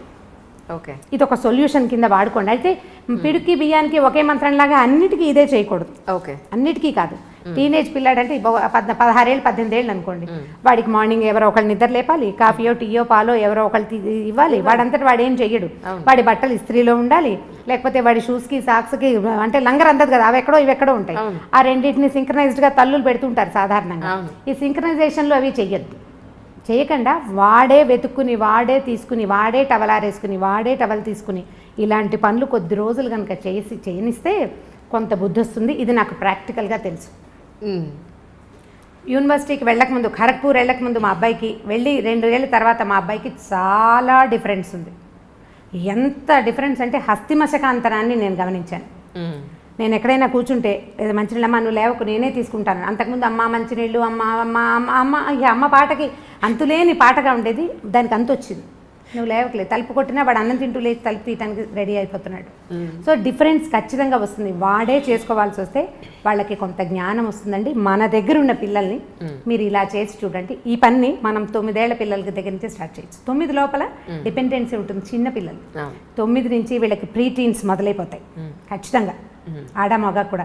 ఆడపిల్లలు ఇంకా కొంచెం ముందే ఉన్నారు. ఇవాళ రేపు పాత రోజుల్లో 14 వస్తే గానీ ప్యూబర్టీ అంటే టీన్స్ ఎఫెక్ట్ తెలిసేది కాదు. ఇప్పుడు చాలా ఎర్లీగా వస్తున్నాయి బికాస్ ఆఫ్ సోషల్ మీడియా. ఖచ్చితంగా ఇప్పుడు మన పిల్లలు చూడరు. మా పిల్లలకి ఫోన్ ఇవ్వమండి అంటారు. ఫోన్ ఇవ్వరు మీరు, దాని ఫ్రెండ్స్ చూస్తారు కదా. మాత్రం బయట దొరకదా ఏంటి? దొరుకుతుంది. రెండోది ఏంటంటే మన ఫుడ్ కూడా, ఆహారం వల్ల కూడా ఈ ప్రీటీన్స్ అవ్వడానికి ఖచ్చితంగా ఆహారం చాలా పెద్ద పాత్ర వహిస్తుంది. మనం రకరకాలు తింటున్నాం. ఇప్పుడు దేంట్లో నుంచి మనం బయటపడగలుగుతాము? ఇదేంటంటే మనం గొంగట్లో కూర్చుని పెరుగన్నం తింటున్నట్టే. గొంగట్లో కూర్చుని పెరుగు అన్నం తింటాం. వెంట్రుకలు వచ్చినాయి ఏరుకుంటే ఇట్లా ముద్దకి 100 వెంట్రుకలు వస్తాయి. గొంగలి చేయబడేదే వెంట్రుకలతోటి. ఇప్పుడు మన పరిస్థితి అదే. మన స్కూళ్ళు అంతే, మన కాలేజీలు అంతే, అసలు మన సొసైటీయే అలా ఉంది. దీంట్లో నుంచి బయటపడడం మన వల్ల కాదు. మనం ఏం చేయాలంటే చిన్న చిన్న మార్పుల్ని సాధించడానికి ప్రయత్నం చేయాలి. దీన్ని పూర్తిగా మార్చే పాతకాలం మన పుట్టకల నాడు ఉన్నట్టుగా చేయాలని అనుకుంటే నిజంగా భ్రమ. అది చేయలేం మనం. ఎందుకంటే మనం 20లు 10ల నుంచి 2లు 3లలోకి వచ్చేసాం. 20లు 10లు లేవు. అవి ఎప్పుడో సంవత్సరానికి ఒకసారి 2 సార్లే మనం కలుస్తున్నాం కదా. ఈ 2-3 జనాల్లో నుంచి దీన్ని ఎట్లా సాధించగలుగుతాం మనం? ఒక మంచి మాట చెప్పేవాళ్ళు లేరు. ఇంకా ఈ మాట మీరు అడగకుండా నేను చెప్తున్నాను. కొన్ని ఇళ్లలో ఉన్న పెద్దవాళ్ళు పిల్లలకి ఏ రకంగానూ హెల్ప్ చేయట్లేదని ఎన్ని కంప్లైంట్లు ఉంటాయో. అవును, నేను ప్రతిసారి ఇంట్లో పెద్దవాళ్ళు ఉంటే అని చెప్పగానే మా ఫ్రెండ్ ఒకరు ఫోన్ చేశారు, మీరు ఈ డైలాగ్ చెప్పొద్దు రమ్మగారు, నాకు ఇష్టం లేదు ఇలా మీరు చెప్తుంటే. ఏంటంటే మా అత్తగారు ఉన్నారు, ఆవిడ ఏమీ చెయ్యరు. ఆవిడ ఏదో రామాయణం భారతం చదువుకుంటారట, ఆవిడ దారిని ఆవిడ చదువుకుంటారు. ఆవిడే చదువుకుంటారు కానీ ఒక్క మాట చెప్పరు పిల్లలకు, ఒక్క మంచి మాట చెప్పరు. ఆవిడ పుణ్యం పురుషార్థం అని డైలాగ్ ఒకటి ఉంటుంది. ఆవిడ పుణ్య పురుషార్థాలకే ట్రై చేస్తున్నారు కానీ పిల్లలకి ఏం చెప్పట్లేదు. ఆవిడ ఏవో వింటూ ఉంటారు. ఆవిడ వింటూ ఉండగా మనవడు ఆ చాగంటి వారిదో ఎవరివో కొన్ని విన్నాడనమాట. అలా వాడికి తెలిసినాయి తప్ప వాళ్ళ నాయనమ్మ వాడికి ఏం చెప్పలేదు. పెద్దవాళ్ళు ఉండటం వల్ల పెద్ద ఉపయోగం లేదండి. మీ పెద్దవాళ్ళు అంటే మా పాతకాలం వాళ్ళు అనమాట. వాళ్ళ వల్ల ఉపయోగం ఉండేదేమో, ఇప్పుడు వీళ్ళ వల్ల ఉపయోగం లేదు. మీరు ఎప్పుడు అదే డైలాగ్ కొడతారు, అందరూ అలా ఉండరు అని కూడా యాడ్ చేయండి దానికి. నిజమే ఇది కూడా యాక్సెప్ట్ చేయాల్సిన విషయమే. అంటే ఇప్పుడు నేను మా ఇంట్లో మా పెద్దకాయలను చూస్తాను. మా పెద్దకాయలు అంటే నాకంటే మా పెద్దకాయ దాదాపుగా 25 ఏళ్ళు పెద్దది. తన పిల్లలు కూడా నాకంటే పెద్దవాళ్ళు. మా అక్కయ్య ఉంటే ఎంత హెల్ప్ఫుల్గా ఉంటుందో వాళ్ళ ఇంట్లో. చాలా మంచి మాటలు, ఏదైనా సరే నాయనమ్మ చెప్తుంది అనుకుంటారు. ఈవెన్ మా పిల్లలు కూడా పెద్దమ్మ మీద చాలా ఎమోషనల్గా డిపెండ్ అవుతారు. తను లేదు ఈ ఊళ్ళో లేదని ఎంత ఫీల్ అయిపోతారు, పెద్దమ్మ లేదు అని. ఇప్పుడు కొంతమంది వాళ్ళు కుదురుతాయి అవి, కొంతమందికి సాధ్యపడకపోవచ్చు. కానీ పెద్దవాళ్ళు ఉంటే ఎంతో కొంత ఎన్వైర్న్మెంట్ బాగుంటుందని ఫీల్ అవుతాను, అంటే నా అనుభవం అది. అందుకని నేను పదే పదే అదే చెప్తాను, దానివల్ల ఏ హెల్ప్ ఉండదు. పైగా పెద్దవాళ్ళు ఉండేసరికల్లా మా రోజుల్లో ఇలా లేదు అని చావగొట్టేస్తుంటాను. ఇంకొకళ్ళు చెప్పారు అసలు ఒక 20 సంఖ్యలో కనీసం ఇవి ఉన్నాయన్నమాట. పెద్దవాళ్ళ వల్ల ఉపయోగం లేదు, వాళ్ళు ఉండటం వల్ల ఇంకా ఎక్స్ట్రా బర్డెను, ఈ పిల్లలకి వాళ్ళకి లంగర్ అందక చచ్చిపోతున్నాము. అవి రెండు వస్తాయి సమస్య. వాళ్ళు చెప్పే మాటలు, చెప్పే విధానం పిల్లలకి నచ్చదో పట్టాను. మన వాళ్ళ ప్లేస్లో ఉన్న వాళ్ళకి అమ్మమ్మ ఎప్పుడూ ఇంతే, లేదా మా అమ్మ ఎప్పుడూ ఇంతే. ఇప్పుడు అమ్మమ్మలు కూడా మారాలి, కొంచెం అప్ టు డేట్ అవ్వాలన్నమాట. వాళ్ళు కూడా అప్ టు డేట్గా ఏదో అంటే కొంచెం పెరగాలి వాళ్ళును. పాత పద్ధతుల నుంచి కొంచెం బయటకు వస్తే కొద్దిగా ఏదైనా కొంత పిల్లలతోటి సంబంధ బాంధవ్యాలు ఏర్పరచుకునేందుకు అవకాశం ఉంటుంది. నిజం నిజం. అలాగే ఏమంటే పొల్యూషన్ ఎక్కడ చూసినా పొల్యూషన్ పెరిగిపోయింది. మనం ఏది పాలు తాగే పాల దగ్గర నుంచి రాత్రి పడుకోబోయేంత వరకు కూడా అంతా కల్తీనే. పిల్లలు బయట చూస్తే మనం ఇచ్చే బాక్సులు వాళ్ళు తింటారన్న గ్యారంటీ లేదు. డబ్బులు ఇస్తే ప్రాపర్గా ఏ పళ్ళో లేకపోతే ఇంకోటి తింటారన్న గ్యారంటీ లేదు. ఏం తింటారో మొత్తానికి ఆరోగ్యం చెడగొట్టుకునైతే వస్తారు అల్టిమేట్గా. మీరు చిన్నప్పుడు డబ్బులు ఇస్తే పళ్ళు కొనుక్కుని తిన్నారా? మాకు తాండ్ర దొరికేది మా ఊళ్ళో. అదే మీరు చేయలేదు, పిల్లల్ని చేయాలనుకుంటున్నారు. సో వాళ్ళ హెల్త్ విషయంలో ఎలా ఉంటే బాగుంటుంది అనేది కొంచెం ప్లాస్టిక్ని తగ్గించుకోవాలి మనమే ఇంట్లో. ప్లాస్టిక్ని తగ్గించుకోవటము మనం అంటే ఈ ప్రశ్నలన్నిటికీ మూలాలే ఉన్నాయండి. ప్రతిదానికి ఏ క్వశ్చన్ అడిగినా ఇది మనం మొదలుపెట్టింది మనమేనని ఆన్సర్ వచ్చేలాగా ఉంటుంది. మనం మొదట మానవుడు నిప్పు కనిపెట్టాడు కదా, అగ్ని కనిపెట్టారు. అగ్నితోటి ప్రమాదం ఉంటుందని కూడా తెలుసుకున్నాడు. హ్యాండిల్ విత్ కేర్ కదా. ఇప్పుడు తర్వాత కనిపెట్టిన ప్రతి వస్తువు, మన జీవన సౌలభ్యానికి వాడుకునే ప్రతి విషయము హ్యాండిల్ విత్ కేర్గానే ఉంది. మొదట పొయ్యి పెట్టుకునేవాళ్ళం, ఆ పొయ్యిలు అంటుకుని ఎప్పుడు ఇళ్ళు తగలపడిపోతుండే. మన చిన్నప్పుడు కూడా అగ్ని ప్రమాదాలు చూసేవాళ్ళం. గ్యాస్ స్టవ్ కనిపెట్టారు. బయోగ్యాస్ వల్ల అంత ప్రమాదం కొంచెం తక్కువ, ఎందుకంటే ఎక్కువ ఫ్లో ఉండదు కాబట్టి. కాల్ గ్యాస్ ఎంత సులువు, మొత్తం దేశం అంతా కాల్ గ్యాస్ అందించేసాం. దాంతో ప్రమాదాలు ఎంత ఎక్కువ ఉన్నాయి. ఇప్పుడు కారు, బైక్, స్కూటరు, మీరు ఏది పట్టుకోండి అవన్నిటికీ మనకి జీవితం ఎంత సులువైందో వాటితోటి అంత ప్రమాదభూయిష్టంగానే ఉంది. మన సెల్ ఫోన్లు, ఇదివరకు ఎక్కడున్నామో ఎప్పుడో ఒక ల్యాండ్లైన్ ఫోన్ చేస్తే ఒక రకంగా తెలిసేది. ఇప్పుడు అనుక్షణము మనం ఎక్కడున్నామో మనం తెలియజేస్తున్నాము, లేదా అదే తెలుసుకుంటుంది. దాని రేడియేషన్ వల్ల ఎన్ని రకాల సమస్యలు వస్తున్నాయో, సెల్ టవర్ల వల్ల రేడియేషన్లు, దానివల్ల క్యాన్సర్లు, ఇదివరకు ఇన్ని లేవు. ఇప్పుడు మనం ఎక్కడ మానేసుకోవాలి? ఏమి మానాలి? మనం ఏవేవి మానగలుగుతాము? ప్లాస్టిక్ మొదట లేదు, దాదాపుగా ఒక 25-30 ఏళ్ల క్రితం రేర్గా బట్టల షాపులో ఒక ప్లాస్టిక్ కవర్ ఇస్తే దాన్ని బహుభద్రంగా దాచేవాళ్ళం. 35 ఏళ్ల నాడు మా బందర్లో దోరడ్లాస్ అనే షాప్ ఉండేది. వాళ్ళ దగ్గర బ్రౌన్ పేపర్ తోటి బట్టలు బ్రౌన్ పేపర్ కవర్లలో పెట్టేవాళ్ళు. అది వీడు పేపర్ కవర్ పెడతాడు, ఇవి చిరిగిపోతాయి అని మా అక్క ఎప్పుడు విసుకుంటూ ఉండేది. తర్వాత ప్లాస్టిక్ కవర్లు వస్తే ఇది హాయిగా ఉందనిపించేది. ఈ హాయి అంత హాయి కాదని, తర్వాత కాలంలో అది మనని కబళించేస్తుందని మనకు ఆనాడు తెలీదు. నిజం. ఇప్పుడు అది ఎట్లా అయింది? ప్లాస్టిక్ ఇక వామనావతారం లాగా ఎక్కడ పడితే అక్కడ త్రివిక్రమావతారం తాల్చేసింది ప్లాస్టిక్. ప్రతి చోట ఉంది కదా, భూమి ఆకాశాలు పట్టకుండా అయిపోయింది. ఏది మనం తీయలేం మన జీవితాల్లో నుంచి. కాబట్టి చిన్న చిన్న విషయాల్లో కనీసం మనం పొల్యూషన్ని తప్పించుకోగలిగితే ప్రయత్నం చేయటమే, అంతకంటే మనం ఏం చేయలేము. ఇందులో నుంచి బయటపడడం మన వల్ల కాదు. సేమ్ గొంగళి పెరుగన్నమే చెప్పుకోవాలి ఇక్కడ కూడా. పొల్యూషన్ నుంచి తప్పించుకోవడానికి ఈజీ మార్గాలు, కార్లు, ఒక కారులో ఒక మనిషి కాకుండా 3-4 పూలు చేయటం, నడవగలిగే దూరాలకి బళ్ళు తీయకుండా నడిచి వెళ్ళటం, లిఫ్ట్లు అవి వాడకుండా ఉండటం, అవన్నీ కూడా ఇప్పుడు ఇండివిజువల్ థింగ్స్. ఇవి సొసైటీకి ఉపయోగపడతాయి. నేను చేస్తాను అనుకోండి, ఒక 5-6 నా చుట్టుపక్కల వాళ్ళు చేయకపోతే ఊరందరిది ఓ దారి, ఉలిపికట్టది ఇంకో దారి లాగా అవుతుంది, నాది ఇంకో దారి. అంతే కదా, అలాగే అవుతుంది. ఇప్పుడు మనం అందరం మాట్లాడుకుని కనుక ఈ ప్రయత్నం చేస్తే కొంత మటుకు బెటర్గా ఉంటుంది. ప్రయత్నం చేయాలి కదా. అందుకని నేను అనుకుంటాను సొసైటీస్లో, అపార్ట్మెంట్స్లో మాట్లాడుకుని ఈ పొల్యూషన్ని పక్కకి తీయడానికి ప్రయత్నం చేయాలేమోనని అనిపిస్తుంది. మనం ట్రై చేయాల్సిందే, లేకపోతే అవదు. దీనికి ఇనిషియేటివ్ ఎవరు తీసుకుంటారు? మళ్ళీ ఈ ఫోన్లు, మళ్ళీ మీటింగ్లు, ఒక మీటింగ్ కూర్చున్నప్పుడు ఒక చోట కూర్చున్నప్పుడు మళ్ళీ ప్లాస్టిక్ బాటిల్స్లో మంచినీళ్ళు, ఆ తర్వాత ఏమో డిస్పోజబుల్ గ్లాసులు, ప్లేట్లు తెచ్చుకుంటాం. మనమేమో పొల్యూషన్ కంట్రోల్ చేయాలనుకుంటున్నాం, మన దగ్గర ఇవన్నీ ఉంటాయి. ఇప్పుడు గవర్నమెంట్ బోల్డ్ అన్ని మీటింగ్లు జరుగుతాయండి. ఇక మీటింగ్ అయిన తర్వాత ఆ ప్రాంతంలో ఎన్ని బాటిల్స్, ఎన్ని గ్లాసులు, ఎన్ని ప్లేట్లు, ఎంత చెత్తో, మామూలు చెత్త కాదు. ఇవన్నీ ఎక్కడికి వెళ్తాయి? కష్టం కదా. మనం ఆలోచించి దీన్ని పక్కకు తీయాలి. ఇళ్లలో కనుక చేస్తే బాగుంటుంది అనిపిస్తుంది. ప్లాస్టిక్ని తగ్గించుకోండి, ప్లాస్టిక్ వాడకం, తర్వాత నాన్ స్టిక్ లాంటివి వాడడం అవన్నీ మనంతటా మనం చేసుకుంటే. ఇప్పుడు నేను చేస్తాను సీరియస్గా, మా ఇంటికి వచ్చిన వాళ్ళకి చెప్తాను, వాళ్ళకి నచ్చింది అనుకోండి, అంటే నా వే ఆఫ్ టాకింగ్ వాళ్ళకి నచ్చాలి ఆ రోజు, వాళ్ళ మంచి మూడ్లో ఉండాలి, ఇవన్నీ ఉన్నాయి కదా, ఉన్నప్పుడు మార్చుకుంటారు. ఇవాళ నుంచే అట్లా స్ప్రెడ్ అవుతుంది అంతే. 1:2, 1:3, మళ్ళీ 3:9 ఈ రకంగా వెళ్ళాలి. ప్రయత్నం చేస్తే మన ఇళ్లలో, కనీసం మన చుట్టాల ఇళ్లలో, నేను ఇది కొన్ను, ఈ వేరు కొన్ను, ఆ వేరు నేను కొన్ను. యాక్చువల్గా నాకు కూడా మొదట్లో ప్లాస్టిక్ వస్తువులు మంచి సరదా ఉండేది. కొన్ని ఏళ్ల క్రితం ఆ కలర్ఫుల్గా ఉంటే అదే కదా చాలా బాగుంది, క్లీన్గా ఉంది, నీట్గా ఉంది అనిపించేది. ఎప్పుడైతే ఇది మన తినేస్తుంది అని అర్థమైందో ఒక 10 ఏళ్ళుగా నా అంతటి నేను ఏమీ కొనలేదు. వాటంతటా అవి వచ్చినవి ఓ రోజు వాడడం, మళ్ళీ జాగ్రత్తగా తీసి పక్కకు పెట్టడం. ఇది ఏంటంటే హ్యాండిల్ విత్ కేర్ అన్నాం కదా. అవసరమైనప్పుడు అత్యవసర స్థితిలో వాడుకోవటం, లేనప్పుడు దాన్ని రోజువారీ వాడకంలోకి పెట్టకూడదు. ఇప్పుడు మా దగ్గర బోల్డ్ డబ్బాలు ఉన్నాయి, అవన్నీ ఏం చేయాలి, పారేయాలంటే పారేయద్దు, అత్యవసరానికి వాడుకోండి. ఎక్కడికో బయటకు వెళ్తాము, స్పిల్ అవ్వకుండా ఒక పదార్థాన్ని తీసుకెళ్ళాలి, అప్పుడు వాడుకోండి. స్పిల్ ప్రూఫ్గా ఉండే డబ్బాల్ని ఆ ఒక్క రోజుకి, అప్పుడు బాగానే ఉంటుంది కదా. దానికోసం ట్రై చేస్తే మనమే. ఇప్పుడు దీని అన్నిటికీ ఆడవాళ్లే ట్రై చేయాలా అంటే, మనం ట్రై చేస్తుంటే మనతో పాటు ఉన్న వాళ్ళు చచ్చినట్టు ట్రై చేస్తారు. రెండో దారి లేదు, రెండో దారి లేదు కదా. మరి నేను ఇలాగే చేస్తానంటే రెండో వాళ్ళు ఏం చేస్తారండి? అవును, అనే చెయ్యను అంతే. దానికోసం పోట్లాడక్కర్లేదు, చేయనంటమే. వినిపించుకున్నట్టు ఉండిపోవటం, వినపడినట్టు ఊరుకోవటం, వాటిని ప్రాక్టీస్లో పెట్టాలి ఏ ఆడవాళ్ళైనా సరే. ఇప్పుడు మనకు నచ్చిన విషయం ఒకటి ఉంది, వాళ్ళకి నచ్చలేదు అవతల వాళ్ళకి, ఏం చేస్తాము? 2 రోజులు పోరాడతాం. పోరాడేది ఏమిటి? నిశ్శబ్దం, ఊరుకున్నంత ఉత్తమం లేదని చెప్తారు. ఊరుకోవాలి, వినిపించుకోకుండా మన దారిని మనం చేస్తుంటే కొన్నాళ్ళకి ఆటోమేటిక్గా అదే అలవాటు అయిపోతుంది అంతే.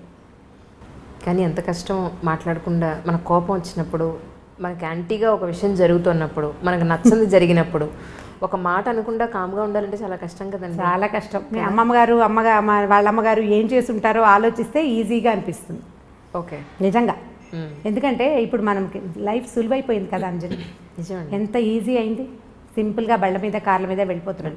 ఏదైనా పచ్చడి చేయాలంటే ఈజీగా చేసేస్తాం. ఇదివరకు ఆవకాయ అంటే 10 రోజుల పని, ఇప్పుడు ఏం లేదు. రైతు బజార్ వెళ్తాం, 3-4 గంటలు ఆవకాయ ఫినిష్ చేసి డబ్బాకెత్తి పక్కన పడేస్తాం. చాలా తొందరగా అయిపోతుంది. అన్ని పనులు ఈజీగా అవుతున్నాయి. మన అమ్మమ్మల జీవితాలు ఇలా సులువుగా నడవలేదు.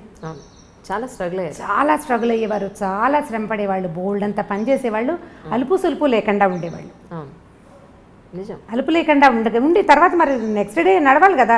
ఈ ఒక రోజుతోటి అయిపోలేదు కదా. ఇవాళ బాగా అలసిపోయామంటే మనమైతే 2 గంటలు ఎక్స్ట్రా పడుకుంటున్నాం. పాత రోజుల్లో పడుకుందుకు అవకాశాలు కూడా ఉండేవి కాదు. మంచం ఎత్తేయాలి తెల్లారకుండానే. ఇప్పటి పరిస్థితులు కావు కదా.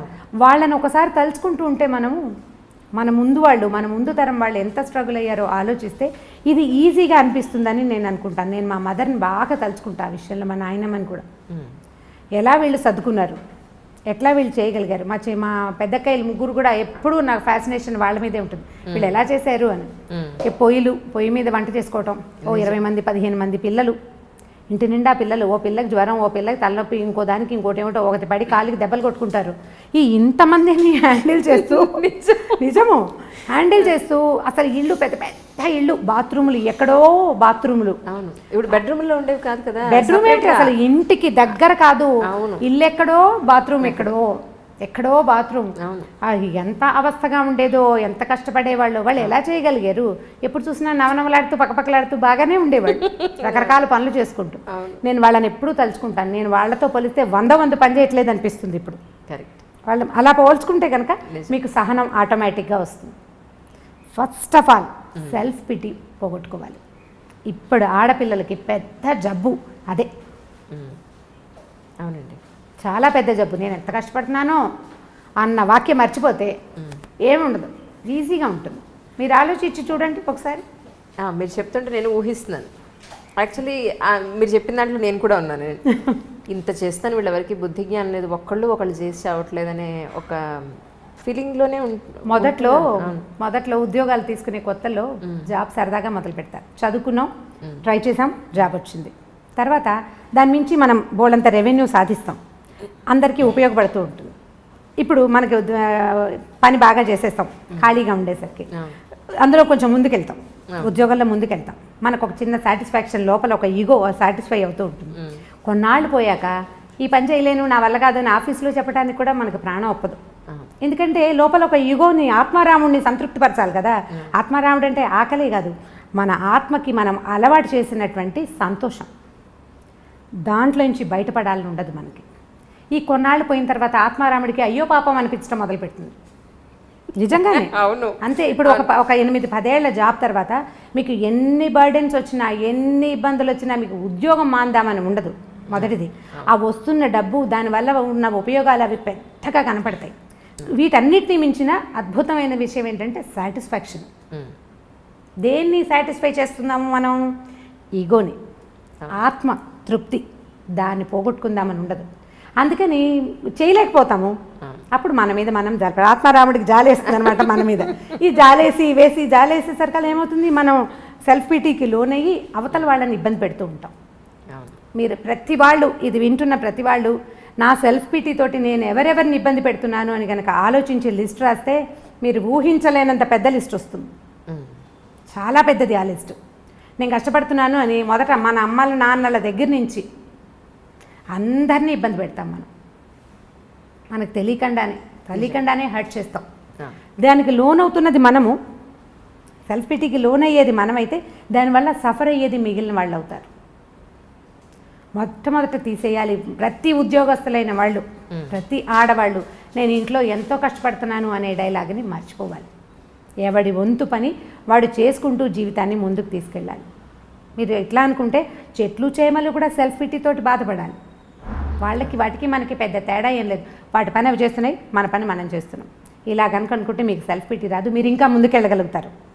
మీ ఉద్యోగ జీవితంలోనూ మామూలు దైనందిన జీవితంలో కూడా మీరు చాలా సాధించగలుగుతారు. ఎక్కువ మందికి ఆదర్శంగా కూడా ఉండగలుగుతారు. సెల్ఫ్ పిటీ పడద్దు. నిజం. తర్వాత రమ్మగారు, పేర్లు చెప్పకూడదు. ఒక సమస్య ఏంటంటే ఒక ఫోను ఒక ఇద్దరి దంపతుల జీవితాలని ఎలా నాశనం చేసింది అనేది. ఈరోజు హస్బెండ్ అతని ఫోన్కి అతని పాస్వర్డ్ పెట్టుకుంటున్నాడు, వైఫ్ ఈవిడ ఫోన్కి ఈవిడ పాస్వర్డ్ పెట్టుకుంటుంది. నేను అడిగింది ఏంటి అంటే వాళ్ళని, మీకు ఏ రహస్యాలు లేనప్పుడు మీ ఫ్యామిలీ అంటే మీ హస్బెండ్ దగ్గర మీ వైఫ్ దగ్గర మీరు ఎందుకంత రహస్యంగా ఉండడం? మీరు ఏ మిస్టేక్ చేయనప్పుడు పాస్వర్డ్లు ఎందుకు? ఆవిడ గురించి మీకు మొత్తం తెలిసి మీ గురించి ఆవిడకి మొత్తం తెలిసినప్పుడు పాస్వర్డ్లు ఎందుకు అని అన్నాను. లేదు మాకుండే సమస్యలేవో మాకుంటాయన్నారు. అలాంటప్పుడు నిజంగా ఒక అమ్మాయి ఇల్లు దాటి 4 గోడలు దాటి గడప దాటి బయట ఉద్యోగానికి వెళుతుంది అంటే ఎన్నో రకాలైన హెరాస్మెంట్స్ని మోగగా భరిస్తూ చేస్తూ ఉంటుంది. ఇది నిజం. అది తల్లికి చెప్పుకోలేకపోవచ్చు, హస్బెండ్కి చెప్పుకోలేకపోవచ్చు కూడా. కొన్ని భరించి, కొన్ని ఒక్కొక్కసారి భరించి రివర్స్ అయ్యి, లేదా చాలా జరుగుతూ ఉంటాయి బయట. ఇవన్నీ కూడా ఇంటి వరకు రావు, ఆ అమ్మాయి మనసులోనే ఉండిపోతాయి. ఇలాంటి ఇష్యూస్ ఏమన్నా బయటపడతాయేమో అని అమ్మాయి ఏమన్నా కొంత సంకోచించచ్చేమో, కానీ అబ్బాయిల విషయాల్లో ఎస్పెషల్లీ హస్బెండ్స్ తండ్రుల విషయాల్లో అంత సీక్రెసీ మెయింటైన్ చేసేది ఏముంటుంది? ఇలా చేయడం కరెక్టా? ఒక ఫోన్ ఇద్దరి జీవితాలు నాశనం చేస్తుంది అంజలి, ఈ విషయంలో ఎలా చేస్తే బాగుంటుంది అని అడగమన్నారు. ఫోన్లు అంటే మూలాలకు వెళ్ళాలి కదా మనం. ఇప్పుడు ఇదివరకటి ఇంత అవకాశాలు లేవు కదా అంజలి. ఇప్పుడు వర్క్ చేస్తారు, వర్క్ ప్లేస్లో రకరకాల స్నేహాలు ఉంటాయి. ఇళ్లల్లో కంటే ఆఫీసుల్లో హెచ్చుగా స్పెండ్ చేస్తున్నారు, ఆడగాని మొగగాని. ఇంటికి వచ్చాక ఏం చేస్తాము, రాత్రి 9కి ఇల్లు చేరితే ఏదో తిండి తింటారు, ఒక అరగంట 2 గంట ఏదైనా అప్పుడు కూడా ఫోన్లో ల్యాప్టాప్లో తెరిచి ఏదో ఆఫీస్ పనో ఇంకోటో చేస్తారు, పడుకుంటారు. తెల్లారులు వచ్చేసరికల్లా ఎవరి పరుగు వాళ్ళదే. ఇప్పుడు సంసార జీవితాలు అతి చిన్నవిగాను, ఉద్యోగ జీవితాలు అతి పెద్దవిగాను ఉన్నాయి. వీళ్ళకి రకరకాల స్నేహాలు, రకరకాల ప్రలోభాలు, రకరకాల ఆకర్షణలు. ఇప్పుడు ప్రతివాడు అందులోంచి బయటపడి దాన్ని దగ్గరికి రానివ్వకుండా చేసి కంట్రోల్ చేసుకోగలిగే అవకాశం అందరికీ ఉండదు. ఎవడి ప్రలోభం వాడిది. ఇప్పుడు వీక్ మూమెంట్స్ అనేవి ఇదివరకు పాత రోజులైతే జీవితానికి 1-2 ఉండేవి. ఇప్పుడు ఎవ్రీడే ఒక వీక్ మూమెంట్ ఉంటుంది, ప్రతిరోజు ఏదో ఒక వీక్ మూమెంట్ ఉంటుంది. ఎందుకంటే వీడిని పట్టి లాగేవి, వెనకాల పట్టుకోగలిగే బంధాలు కొంచెం తక్కువ అవుతున్నాయని అనిపిస్తుంది. మానసికంగా లేవు.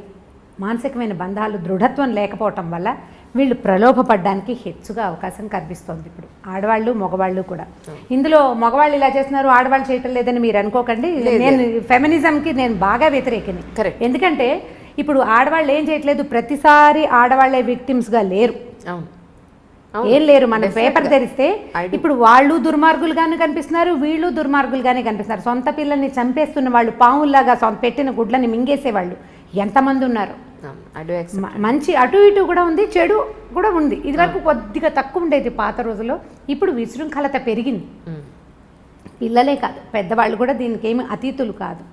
ఇప్పుడు ఇలాంటివి మీరు చెప్పినట్టు ఫోన్ కనుక మధ్యలో ఉంటే ఈ బంధాన్ని బలపరుచుకోవడానికి మనం ఏదైనా ట్రై చేయాలి. ఇప్పుడు గొడవ వచ్చింది ఏదో ఫోన్ వల్లే అనుకుందాము, సెపరేషన్కి దారి తీస్తుంది ఇది. అవును, ఫోన్ని సెపరేట్ అవుతావు, తర్వాత ఏం చేస్తావు? ఈ ప్రలోభం లేని మనుషులు ఉన్నారా ఇప్పుడు లోకంలో? లేరు కదా. సో దీన్ని తెలుసుకుని వదిలిపెట్టేయండి, దాన్ని వదిలించడానికి ప్రయత్నం చేయండి, మాట్లాడుకోండి. మాట్లాడాల్సిందే తప్పిస్తే రెండో దారి లేదు. ఇప్పుడు దీనికి ఎన్ని రకాల కారణాలు ఉంటాయో, వీళ్ళిద్దరికీ ఫ్రెండ్షిప్ సరైనది లేకపోవటం, వైఫ్ అండ్ హస్బెండ్కి సరైన సెన్సిటివిటీ, సాన్నిహిత్యం లేకపోవడం. ఫ్రెండ్షిప్ ఉండటం వేరు, సాన్నిహిత్యం ఉండటం వేరు కదా. భార్యాభర్త ఓన్లీ ఫ్రెండ్స్గా ఉండరు, సన్నిహితంగా ఉంటేనే మన మధ్య బంధం బలపడేందుకు అవకాశం ఉంటుంది. ఇప్పుడు ఇది కూడా తక్కువగా ఉంది. మధ్యలో పిల్లలు, లేకపోతే ఉద్యోగాలు, అది కూడా కాకపోతే ఈగోస్ రకరకాలు, వాళ్ళకో రకం వీళ్ళకో రకం. ఇద్దరు ఒకే ప్రొఫెషన్లో ఉంటే ఓ రకము, చెరుకో ప్రొఫెషన్లో ఉంటే ఇంకో రకము. సంపాదనల్లో హెచ్చుతగ్గులు, తారతమ్యాలు. వాటి వల్ల ఏమవుతుంది, మనం మనుషులము కలిసి ఉండటానికి పెళ్లి చేసుకున్నాము, కలిసి ముందుకెళ్దాము అనే అవగాహన ఉండటం లేదు ఆడమగకి కూడా. ఎంతసేపు నేను అనేదానికి పెద్ద పీట వేస్తున్నాం. పాత రోజుల్లో కుటుంబం అంటే మేము మా వాళ్ళు అనేవాళ్ళం కదా. ఒక గుంపు, చిన్న చిన్న గుంపులుగా ఉండేవాళ్ళం. ఈ గుంపు మనము అనేది ఉండేది. క్రమంగా నేను, నా భార్య, నా పిల్లలు వచ్చింది. పెద్ద గుంపు నుంచి చిన్న చిన్న గుంపులు విడిపోయాం మనం. ఓ భర్త, భార్య, భర్త, ఓ 10 మంది పిల్లలు అనుకోండి. ఈ 10 మంది పిల్లల్లో మళ్ళీ సెపరేషన్ వచ్చింది. ఒక భార్య, ఓ భర్త, 1 or 2 పిల్లలు, నేను, నా పెళ్ళాము, నా పిల్లలు. ఇప్పుడు ఇది కూడా పోయి నేను అనేది వచ్చేసింది. అవును, నేను ఒక్కడనే కాను, నాతో పాటు ఓ భార్య ఉంది, ఓ 2 పిల్లలు ఉన్నారు, మేమిద్దరం కొట్టుకుంటే వీళ్ళ మీద ఎటువంటి ఇది వస్తుంది అనేది మగ కానీ ఆడ కానీ ఖచ్చితంగా మనం ఆలోచించాలి. పోనీ నువ్వేదో ప్రలోభపడ్డావు, నీకేదో స్నేహాలు ఉన్నాయి, ఏవో ఆకర్షణలు ఉన్నాయి, వీటి వల్ల సంసార జీవితం ఇబ్బందుల్లో పడితే పిల్లలతో పాటు మన పేరెంట్స్, ఆ అమ్మాయి పేరెంట్స్ వీళ్ళు కూడా ఇబ్బంది పడతారు అనే ఆలోచనలు కొంచెం తక్కువగా ఉంటున్నాయి. ప్రధానమైనది ఏంటంటే నేను అనే దానికి పెద్దపీట వేయటం మనం మానేయాలి. ఎవరైనా సరే కొద్దిగా సెల్ఫ్ తగ్గించుకోవాలి. ఒకవేళ అవతల వాళ్ళలో చిన్న తప్పు మనం కనిపెట్టామనుకుందాం, మీరు క్షమిస్తారా అని నన్ను అడగండి. కొంత క్షమించాలి. కొంత క్షమాగుణం కనుక మనం అలవర్చుకుంటే ఏదో చిన్న పొన్న తప్పుని లెట్ గో చేయటం నేర్చుకోండి. ఒక చిన్న తప్పు, దీన్ని రిపీట్ చేయొద్దు. మరి ఇప్పుడు మన పిల్లాడు అనుకోండి, మన కొడుకు లేదా మన కూతురు ఏదో పొరపాటు చేస్తారు, ఓ 2 చెంపకాయలు కొట్టి ఏదో తిట్టి ఒక పూట మనం కూడా అన్నం తింటాం మానేసి యథాశక్తి ఏడ్చి ఏం చేస్తాము, పిల్లని వెళ్ళిపో మా ఇంట్లో నుంచి అంటామా? అనం కదా, సర్దు కూరుకుంటాం. దాన్ని బ్రెయిన్లో ఒక పక్కన ఎక్కడో చుక్కలాగా పెట్టుకుంటాం, దాన్ని దాచిపెడతాం. నలుగురు ముందు మా అబ్బాయి ఇలా చేశాడని చెప్తారా మీరు? చెప్పరు, దాచిపెడతారు. మీరు అలాంటి క్షమాగుణం ఆడ మగ అలవర్చుకుంటే కనుక కొంచెం పర్వాలేదేమో అని అనిపిస్తుంది. నీకు తెలిస్తే చాలా ఆగట్లేదు, ఉద్వేగం కష్టంగా ఉంది లోపల, వీడు నన్ను చీట్ చేశాడు లేదా ఇది నన్ను చీట్ చేసిందని మీకు అనిపిస్తోంది కష్టం కడుపులో. దాన్ని ఎవరితోటైనా క్లోజ్ ఫ్రెండ్స్ తోటి, ఆ ఫ్రెండ్షిప్ ఎలా ఉండాలి, నూతులోకి రాయి వేస్తే రాయి నిదానంగా వెళ్ళిపోతుంది అడుక్కి, అలా కూడా రాదు పైకి. అలాంటి స్నేహం ఎవరితోటి ఉందో వాళ్ళతోటి షేర్ చేసుకోండి. ఎంత కష్టమో ఈరోజు అలాంటి స్నేహం, చాలా కష్టం, చాలా కష్టం. మనం ఒక మాట చెప్తే దానికి చిలవలు పలవలు చేసేసి దానికి మసాలా యాడ్ చేసి మళ్ళీ ఎక్కడెక్కడి నుంచో మళ్ళీ తిరిగి మనకే వస్తుంది. అవును, మనం చెప్పిన ఒక సెంటెన్స్ 100 రకాల సెంటెన్సులుగా మన దగ్గరకు వస్తుంది. అవును, దీనికి ప్రయత్నం చేసి చూడండి. ఒకసారి లెట్ గో చేయటం వల్ల, క్షమించటం వల్ల మీకు లైఫ్ ఈజీ అవుతుంది. ఈ సమస్యలు వస్తున్నాయి, ఉన్నాయి, ఇంటింటా ఉన్నాయి. ఏదో 10 ఇళ్ళకి ఒకటి కాకుండా ఆల్టర్నేట్ ఇళ్లలో కూడా కనిపిస్తుంది. ఎవరిని కదిపినా ప్రతిసారి ఇవి ఉంటూనే ఉంటాయి. కొన్ని సంసారాలు అవి ఉన్నా కూడా వాళ్ళు సజావుగా పోతున్నారంటే మనకేమనిపిస్తుంది అంటే లేటెస్ట్ భావజాలంతో, అంటే ఈ తరపు భావజాలానికి నేనైతే ఇలా చేయను, వాడు నన్ను మోసం చేస్తే వాడిని తీసి అవతల పారేయాలి. ఎంతమందిని తీసి పారేయగలం మనం కదా? ఈ ఆలోచన ధోరణి కనుక మార్చుకుంటే ఇంత పెద్ద ఇబ్బంది ఉండదేమో అని అనిపిస్తుంది. సమస్యలు ఖచ్చితంగా వస్తాయి సంసారంలో. అది ఎవరి ద్వారా అయినా, ఎవరి వల్ల అయినా కావచ్చు. అది మరీ పెద్దదనుకోండి, క్షమించేసి తలోగ్యం ఉండమని నేను చెప్పను, కానీ చిన్న వాటిని వదిలేయచ్చు. పిల్లల్లో చిన్న చిన్న తప్పులు మనం క్షమిస్తాం కదా, అట్లా పార్ట్నర్లో తప్పులు కూడా మనం క్షమించగలిగితే కొద్దిగా చూసి చూడనట్టు ఊరుకుంటే, మాట్లాడకుండా చూసి చూడనట్టు ఊరుకున్నామంటే వాళ్ళు రెచ్చిపోయే అవకాశం ఉంది. మొదటే మాట్లాడుకుని అది మనం సర్దుకుని చూద్దాం కొంతకాలం పాటు. అప్పుడు కూడా ఏమీ సర్దుబాటు అవ్వలేదనుకోండి, అప్పటి సంగతి అప్పుడు చూడొచ్చు. ముందు కొన్ని రోజులు నడుస్తాయా, ఈ లోపల మన పిల్లలు కొంచెం పెరుగుతూ ఉంటారు, పిల్లల వల్ల కూడా కొంత మార్పు రావడానికి అవకాశం ఉంటుంది. కానీ దీనికి ఇదే మార్గం, ఇంకా రెండో మార్గం లేదు, ఇంకేం చేయలేం మనం.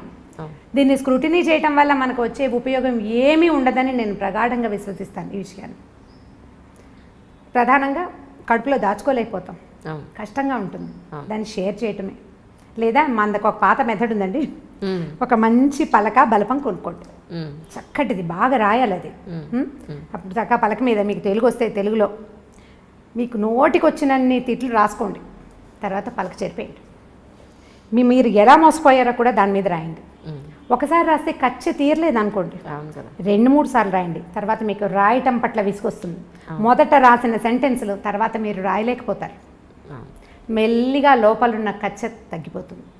నాకు ప్రాక్టికల్గా తెలిసేది, మా ఇంట్లో 2-3 పలకలు ఉన్నాయి. So nice.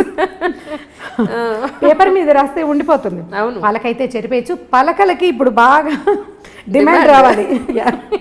పలకలు మీరు బోర్డు మీద రాయాలనుకోండి, ఎక్కడో నిలబడి రాయాలి. పలకే ఉంది, బాత్రూంలో కమ్మోడ్ మీద కూర్చొని కూడా రాసేసుకోవచ్చు ధారాళంగా. మీకు ఎంత కోపం ఉందో అంత కోపాన్ని ఒకసారి రాయండి, రెండోసారి అవే వాక్యాలు మీరు ఖచ్చితంగా రాయలేరు. నోటితో చెప్పామనుకోండి మాటలు పెరిగిపోతాయి అంజలి, మాటలు పెరిగిపోతాయి. ఎందుకంటే నాలుకకి ఎంత పదునుంటుందంటే ప్రతి వాడిన కొందికి పదును పెరుగుతుంది, వాడిన కొందికి తిట్లు వస్తాయి. మనం చూడండి అబ్యూజివ్ లాంగ్వేజ్ వచ్చేస్తుంది, మంచి భాష రాదు. క్రమంగా మనం ఒకళ్ళ గురించి చెడ్డగా చెప్పామనుకోండి, 10 సెంటెన్సులు మొదటి చెవికి చేరితే రెండో చెవికి చేరేటప్పుడు 12 అవుతాయి. 10 చెవులు మారేసరికి 100-150 అవుతాయి. చివరికి అందులో నానా గోత్రాలు అన్ని తప్పులు కూడా ఉండొచ్చు, ఒక్క నిజం ఉండదు.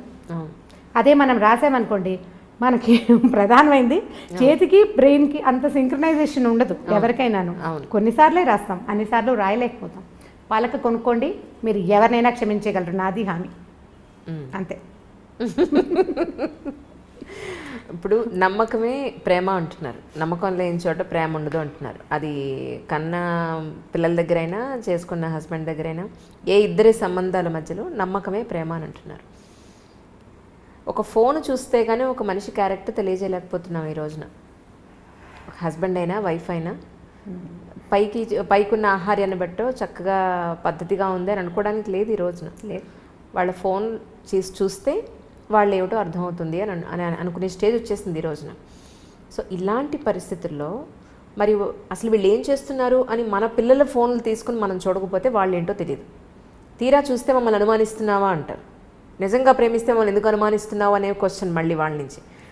తల్లిగా వైఫ్గా మన భర్త ఏం చేస్తున్నాడు అనేది ఒక ఐవేస్ చూడకుండా, మన పిల్లలు ఏం చేస్తున్నారు అనేది ఒక ఐవేస్ చూడకుండా, అనుమానం అని కాదు, మన జీవితం మన పిల్లలు జాగ్రత్త అనేది ప్రతి విషయంలోనూ ఉండాలి. ఒక వస్తువు కొనేటప్పుడే ఈ వస్తువుని ఎలా తోమితే దీని 10 కాలాల పాటు మన దగ్గర ఉంటుంది, ఎక్కడ పెడితే ఇది పగిలిపోకుండా ఉంటుంది అనేది ఆలోచించినప్పుడు మన కన్న పిల్లల్ని జాగ్రత్తగా చూసుకోవాలి, మన పద్ధతిగా పెంచి వాళ్ళని ఒక అమ్మాయి అయితే ఒక ఐ చేతులను, అబ్బాయి అయితే పద్ధతిగా పెంచాలను అనుకుంటాం, ప్రతి తల్లిదండ్రులు అనుకుంటాం. అలాగే హస్బెండ్ విషయంలో ఏం జరుగుతుందో ఒకసారి చూద్దాం అనే దాంట్లో తప్ప మీ ఉద్దేశ ప్రకారం చూస్తేనే కదా తెలుస్తున్నాయి, తెలిసినప్పుడే కదా మనం ఏదైనా కంట్రోల్ చేయగలం.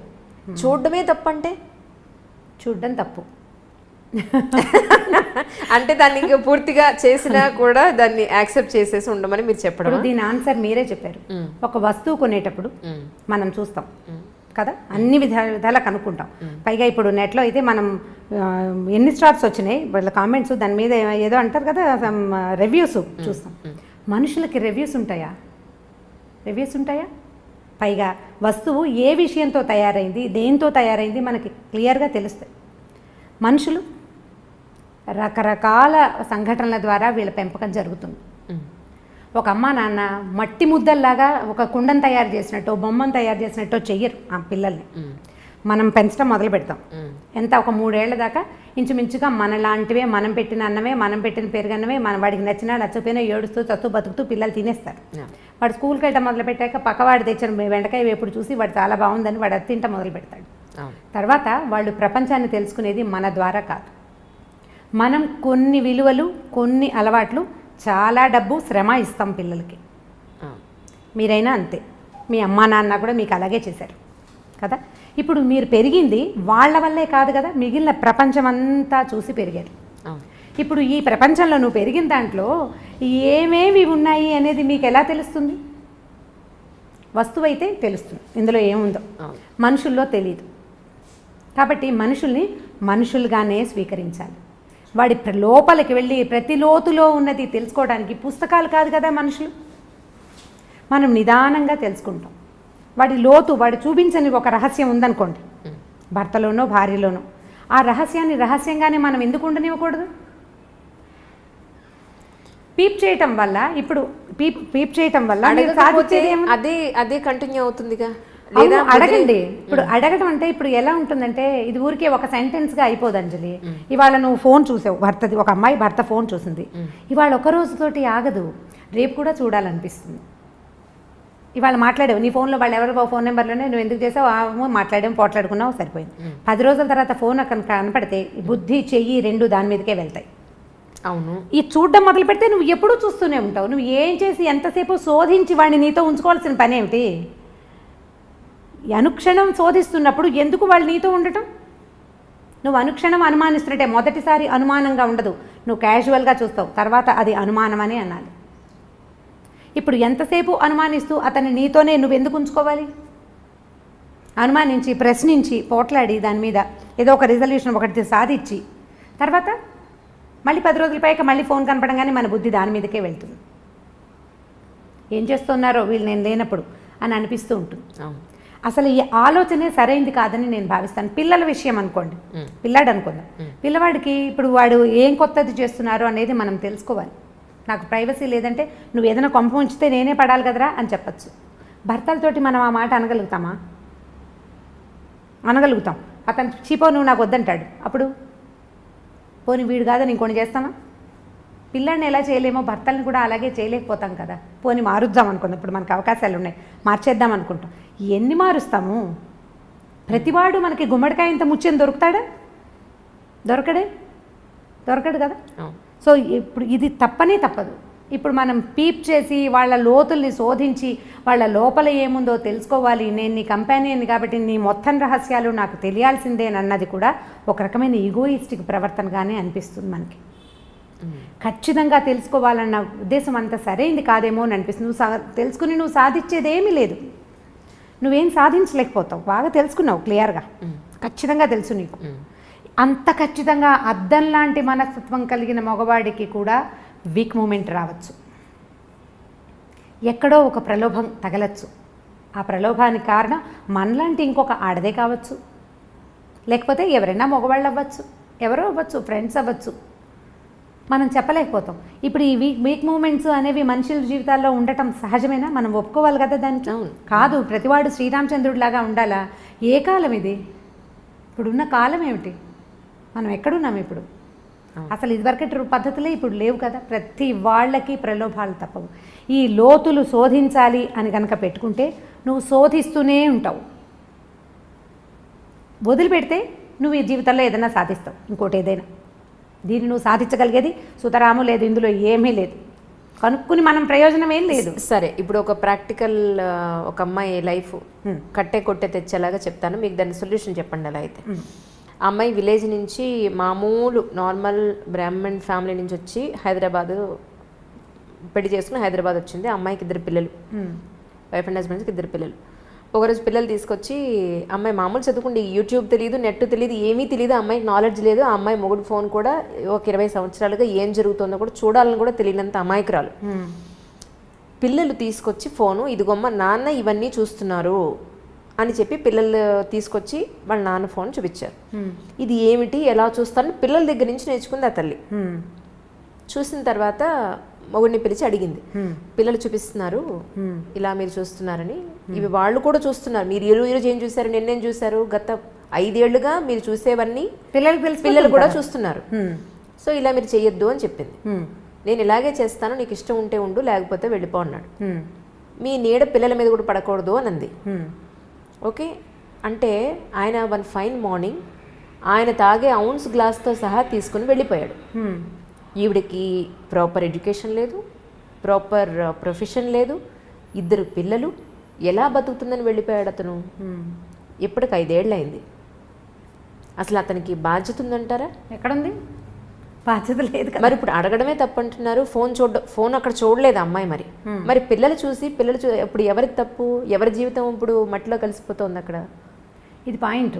ఇవి కొన్ని కేసులే కదా అంటున్నా. అవును, ఇది ఇలాంటిది ఒక కేసు. అవును. ఇప్పుడు ఈ అమ్మాయికి సొల్యూషన్ ఏంటంటే పోలీస్ కేసు పెట్టడమే. ఇప్పుడు నేనేమంటున్నాను, ఇంత ఎక్సెంట్రిక్ థింగ్లోకి వెళ్ళిపోతే, ఇంత ఎక్స్ట్రీమిటీలోకి వెళ్ళిపోతే తప్పకుండా దీనికి లీగల్గా ప్రొసీడ్ అవ్వాల్సిందే, తప్పకుండా సెపరేషన్ తీసుకోవాల్సిందే. ఇప్పుడు ఇలాంటిది వాళ్ళు ఎవరి జీవితంలో అయిందని ప్రతి వాళ్ళ జీవితాల్లో ఎలా అవుతాయి? ఇది అందరికీ అవ్వదు. పైగా ఇప్పుడు మీరు చెప్పిన కేసులో ఈ అమ్మాయి చదువుకోలేదు, ఆ అమ్మాయికి తెలియదు. ఇప్పుడు జనరల్గా శోధించదలుచుకునే వాళ్ళు భర్త ఏం చూస్తున్నాడు, అతని ఫోన్ ఎలా ఆపరేట్ చేస్తాడు, లేదా దానికి ఏదో నెంబర్ పెట్టాడు, ఈ అమ్మాయి దాన్ని డీకోడ్ చేసి సాధించేయగలుగుతుంది. ఇప్పుడు సపోజ్ వీళ్ళు మళ్ళీ కలిసిన్నా, లేదా ఈ అమ్మాయి వేరే పెళ్లి చేసుకున్నా, ఈ అమ్మాయి మనసులో థాట్ ఏముంటుంది, అమ్మో ఈయన మళ్ళీ ఏం చేస్తున్నాడో ఒకసారి చూద్దామని అనిపిస్తుందా, అనిపించదు? దాన్నే కదా చెప్తున్నాడు, మీరు కిల్ చేసుకోవాల్సింది దేన్ని. ఇప్పుడు వస్తువు పనిచేస్తుందో లేదో చూసి మనం షాప్లో టెస్ట్ చేసుకున్నట్టుగా మనుషుల్ని టెస్ట్ చేయకూడదు. టెస్ట్ చేస్తే నువ్వు బతకలేవు, వాళ్ళ సంగతి పక్కకు పెట్టు, మనం హాయిగా ఉండాలా ముందు. ఇప్పుడు పిల్లలది కూడా వెతకద్దంటారు. పిల్లల్ని చూడండి, పిల్లల్ని చూడొచ్చని చెప్తున్నాను నేను. పిల్లలది శోధించాలి, మగవాళ్ళది కూడా శోధించండి 1 టైం ఒకసారి మాట్లాడు. ఈ మాట్లాడుకున్న తర్వాత నీ బుద్ధిని అటువైపు వెళ్ళనివ్వకుండా ఉండే వ్యాపకం ఏదైనా మీరు పెట్టుకోవాలి. ఒకసారి కనుక మనకి లోపల అనుమానం పురుగు ప్రవేశించిందా, ఇక దాన్ని బయట పెట్టలేము. అది ఈగో ఎలాంటి పురుగో అనుమానం కూడా అలాంటిదే. అనుమానం పెనుభూతం అని చెప్పి వాళ్ళు చిన్నప్పుడు, అది పోదు, వదిలిపెట్టద్దు మనని. ఇప్పుడు అనుమానంగా కాదు, యాదృచ్ఛికంగా చూసేవు, దాని మీద సెర్చ్ చేసావు, నీకు తెలిసింది, అతన్ని అడిగేవు, లేదా అతను ఆ మగవాడే అమ్మాయిని అడిగాడు. ప్రతిసారి ఇలా మాట్లాడితే మేమేమే చేస్తామా అని వీళ్ళు పోట్లాడతారు. వాళ్ళు అడిగారు, మీరు మాట్లాడుకున్నారు, ఇది చెయ్యొద్దు, ఇలాంటివి పనికిరావు, ఇది రేపొద్దున బయటపడితే మన పిల్లల జీవితాలు ఇలా అవుతాయని మీరు సాయిదా పాయిదాగా మాట్లాడుకోండి. కొంత దీని మీద అదుపు సాధించండి ఎంతో కొంత, తర్వాత లెట్ గో చేయండి. కానీ ప్రతిరోజు నువ్వు శోధిస్తాను, ప్రతిరోజు నేను ఎక్కడికి వెళ్తున్నాడో స్పై చేస్తాను అంటే అది తప్పు కాదు. దానివల్ల వాళ్ళు తప్పు అమర్యాద కాదు, నువ్వు హాయిగా ఉండవు కదా. అవును, నువ్వు హాయిగా ఉండ, ప్రశాంతత ఏది జీవితానికి? ఇక ప్రశాంతత లేదు, నువ్వు తింటున్నా పడుకుంటున్నా ఎక్కడికైనా వెళ్ళినా ఏం కొంప మునిగిపోతుందో, ఇక నీ జీవితానికి స్థిమితమే లేనప్పుడు ఇంకా కలిసి ఉండటానికి ఏమీ అర్థం లేదు. ఇప్పుడు మగవాళ్ళ సంగతి చూద్దాం. ఒకదేదో బ్యాడ్ థింగ్ జరిగింది అనుకుందాం, మిగిలిన గుడ్ థింగ్స్ అన్నీ చిన్నవైపోతాయి కదా. అవును కదా, మనం ఏం చేయొచ్చు, ఈ గుడ్ థింగ్స్ని కొంచెం పెద్దవిగా ఆలోచిస్తే ఈ బ్యాడ్ థింగ్ చిన్నదిగా తోస్తుంది మనకి. సో అల్టిమేట్గా అడ్జస్ట్ అవ్వండి అని చెప్తున్నారు. ఖచ్చితంగా అడ్జస్ట్ అవ్వాల్సింది. ఏమిటి సమస్య తీవ్రంగా ఉంటే వదిలేయండి. ప్రతిసారి ఇదే చెప్తాను నేను, మీరు ఎన్ని ప్రశ్నలు అడిగినా నేను ఇదే చెప్తాను. సమస్య తీవ్రమైతే, నువ్వు తప్పించుకోలేని స్థితి వస్తే ఖచ్చితంగా తెంపేయటమే, ఏదైనా సరే, ఎవరితోటైనా, అటు పెద్దవాళ్ళతో కానీ, పిన్నవాళ్ళతో కానీ, పార్ట్నర్తోటి కానీ. కానీ చిన్నపాటి సమస్యల్ని భూతద్దంలోంచి చూసి దాన్ని బాగా పెద్దది మీరే ఆలోచనల్లో చేసుకుని తెంపుడికి వెళ్ళొద్దు, జాగ్రత్త పడండి. పోనీ నీ జీవితం, నీతో పాటు పిల్లలు ఉన్నారనుకోండి, పిల్లలుంటే మరి వీళ్ళని సరిగ్గా తీసుకెళ్ళాలా, వీళ్ళకు కూడా జీవితం మీద అనుమానం కలుగుతుంది కదమ్మా. మీరు అది ఆలోచిస్తున్నారా అసలు?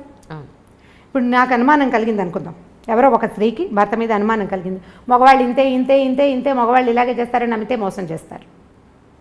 ఓకే, ఈ పిల్లవాడు మగపిల్లాడు ఉంటే వాడేమనిపిస్తుంది, మగవాడు మోసం చేయొచ్చు అనే భావన మగపిల్లాడికి.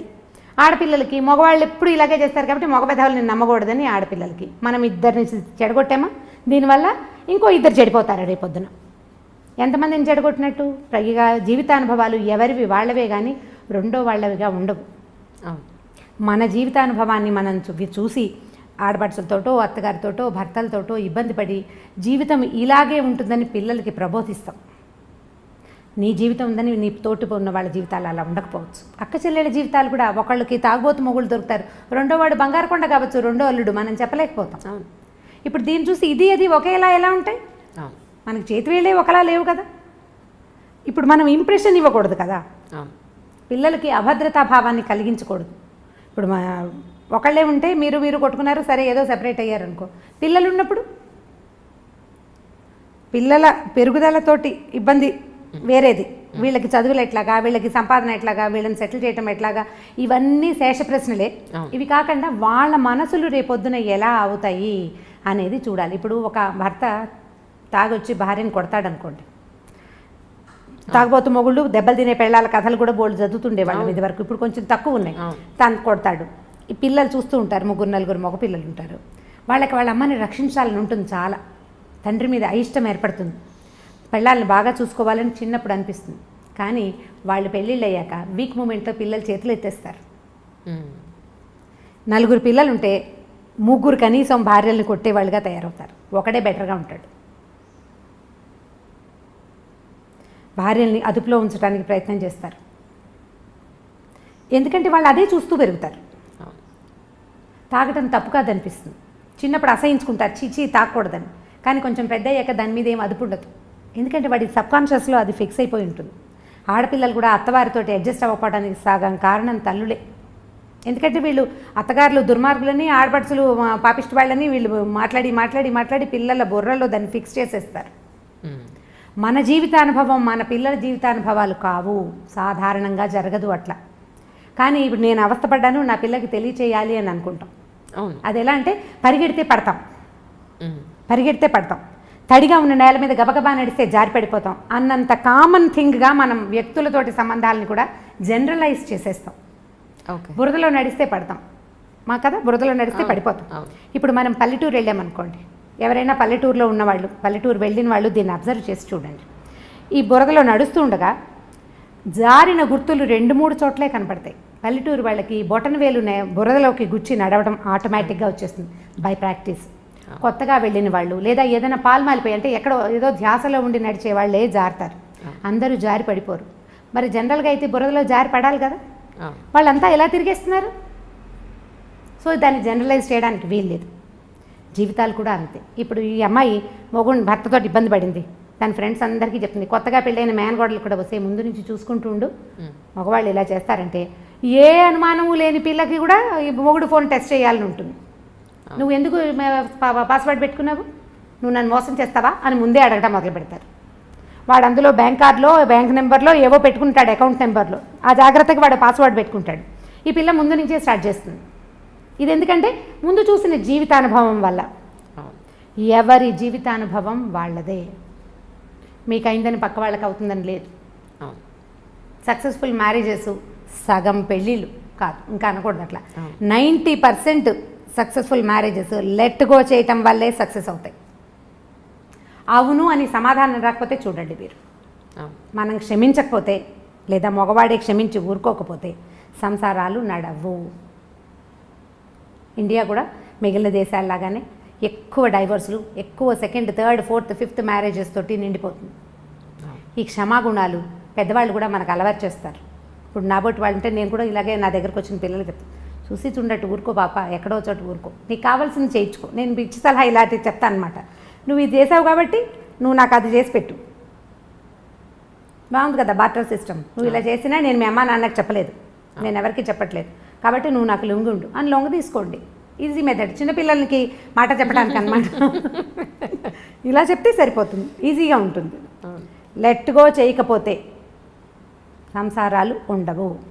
ఏదో ఒక దశలో ప్రతి వాళ్ళు ఒకళ్ళనొకళ్ళు క్షమించేసుకునే ముందుకు తీసుకుపోతూ ఉంటారు. దానికి మన ఆర్థిక పరిస్థితులు, మన పిల్లలు, మన తాలూకు ఉద్యోగాలు, మనకి ఏ సపోర్టు ఏ పక్కన లేకపోవటాలు, వాటి వల్ల కూడా కొంత మన కుటుంబ పరిస్థితులు, మన పెద్దవాళ్ళు, మన కజిన్స్ అందరూ ఏమనుకుంటారు, నలుగురు నానా విధాలుగా చెప్పుకుంటారు. కాబట్టి క్షమించో మాట్లాడుకోకుండాను ఎలాగోలాగా కొంతమంది భార్యాభర్తలు సంవత్సరాల తరబడి మాట్లాడుకుని వాళ్ళు బోల్డ్ మంది తెలుసు నాకు. ఇంట్లో ఉంటారని మామూలుగా నడిచిపోతుంటే వాళ్ళిద్దరు మాట్లాడుకోరు. ఏదో సందర్భంలో కోపాలు వచ్చినాయి, మళ్ళీ మా అమ్మ నాన్న మాట్లాడుకోరు అని చెప్పేవాళ్ళు కూడా పిల్లలు కూడా కనిపిస్తారు. వీళ్ళిద్దరు గోడలతోటి మాట్లాడుకుని పని నడిపేస్తూ ఉంటారు.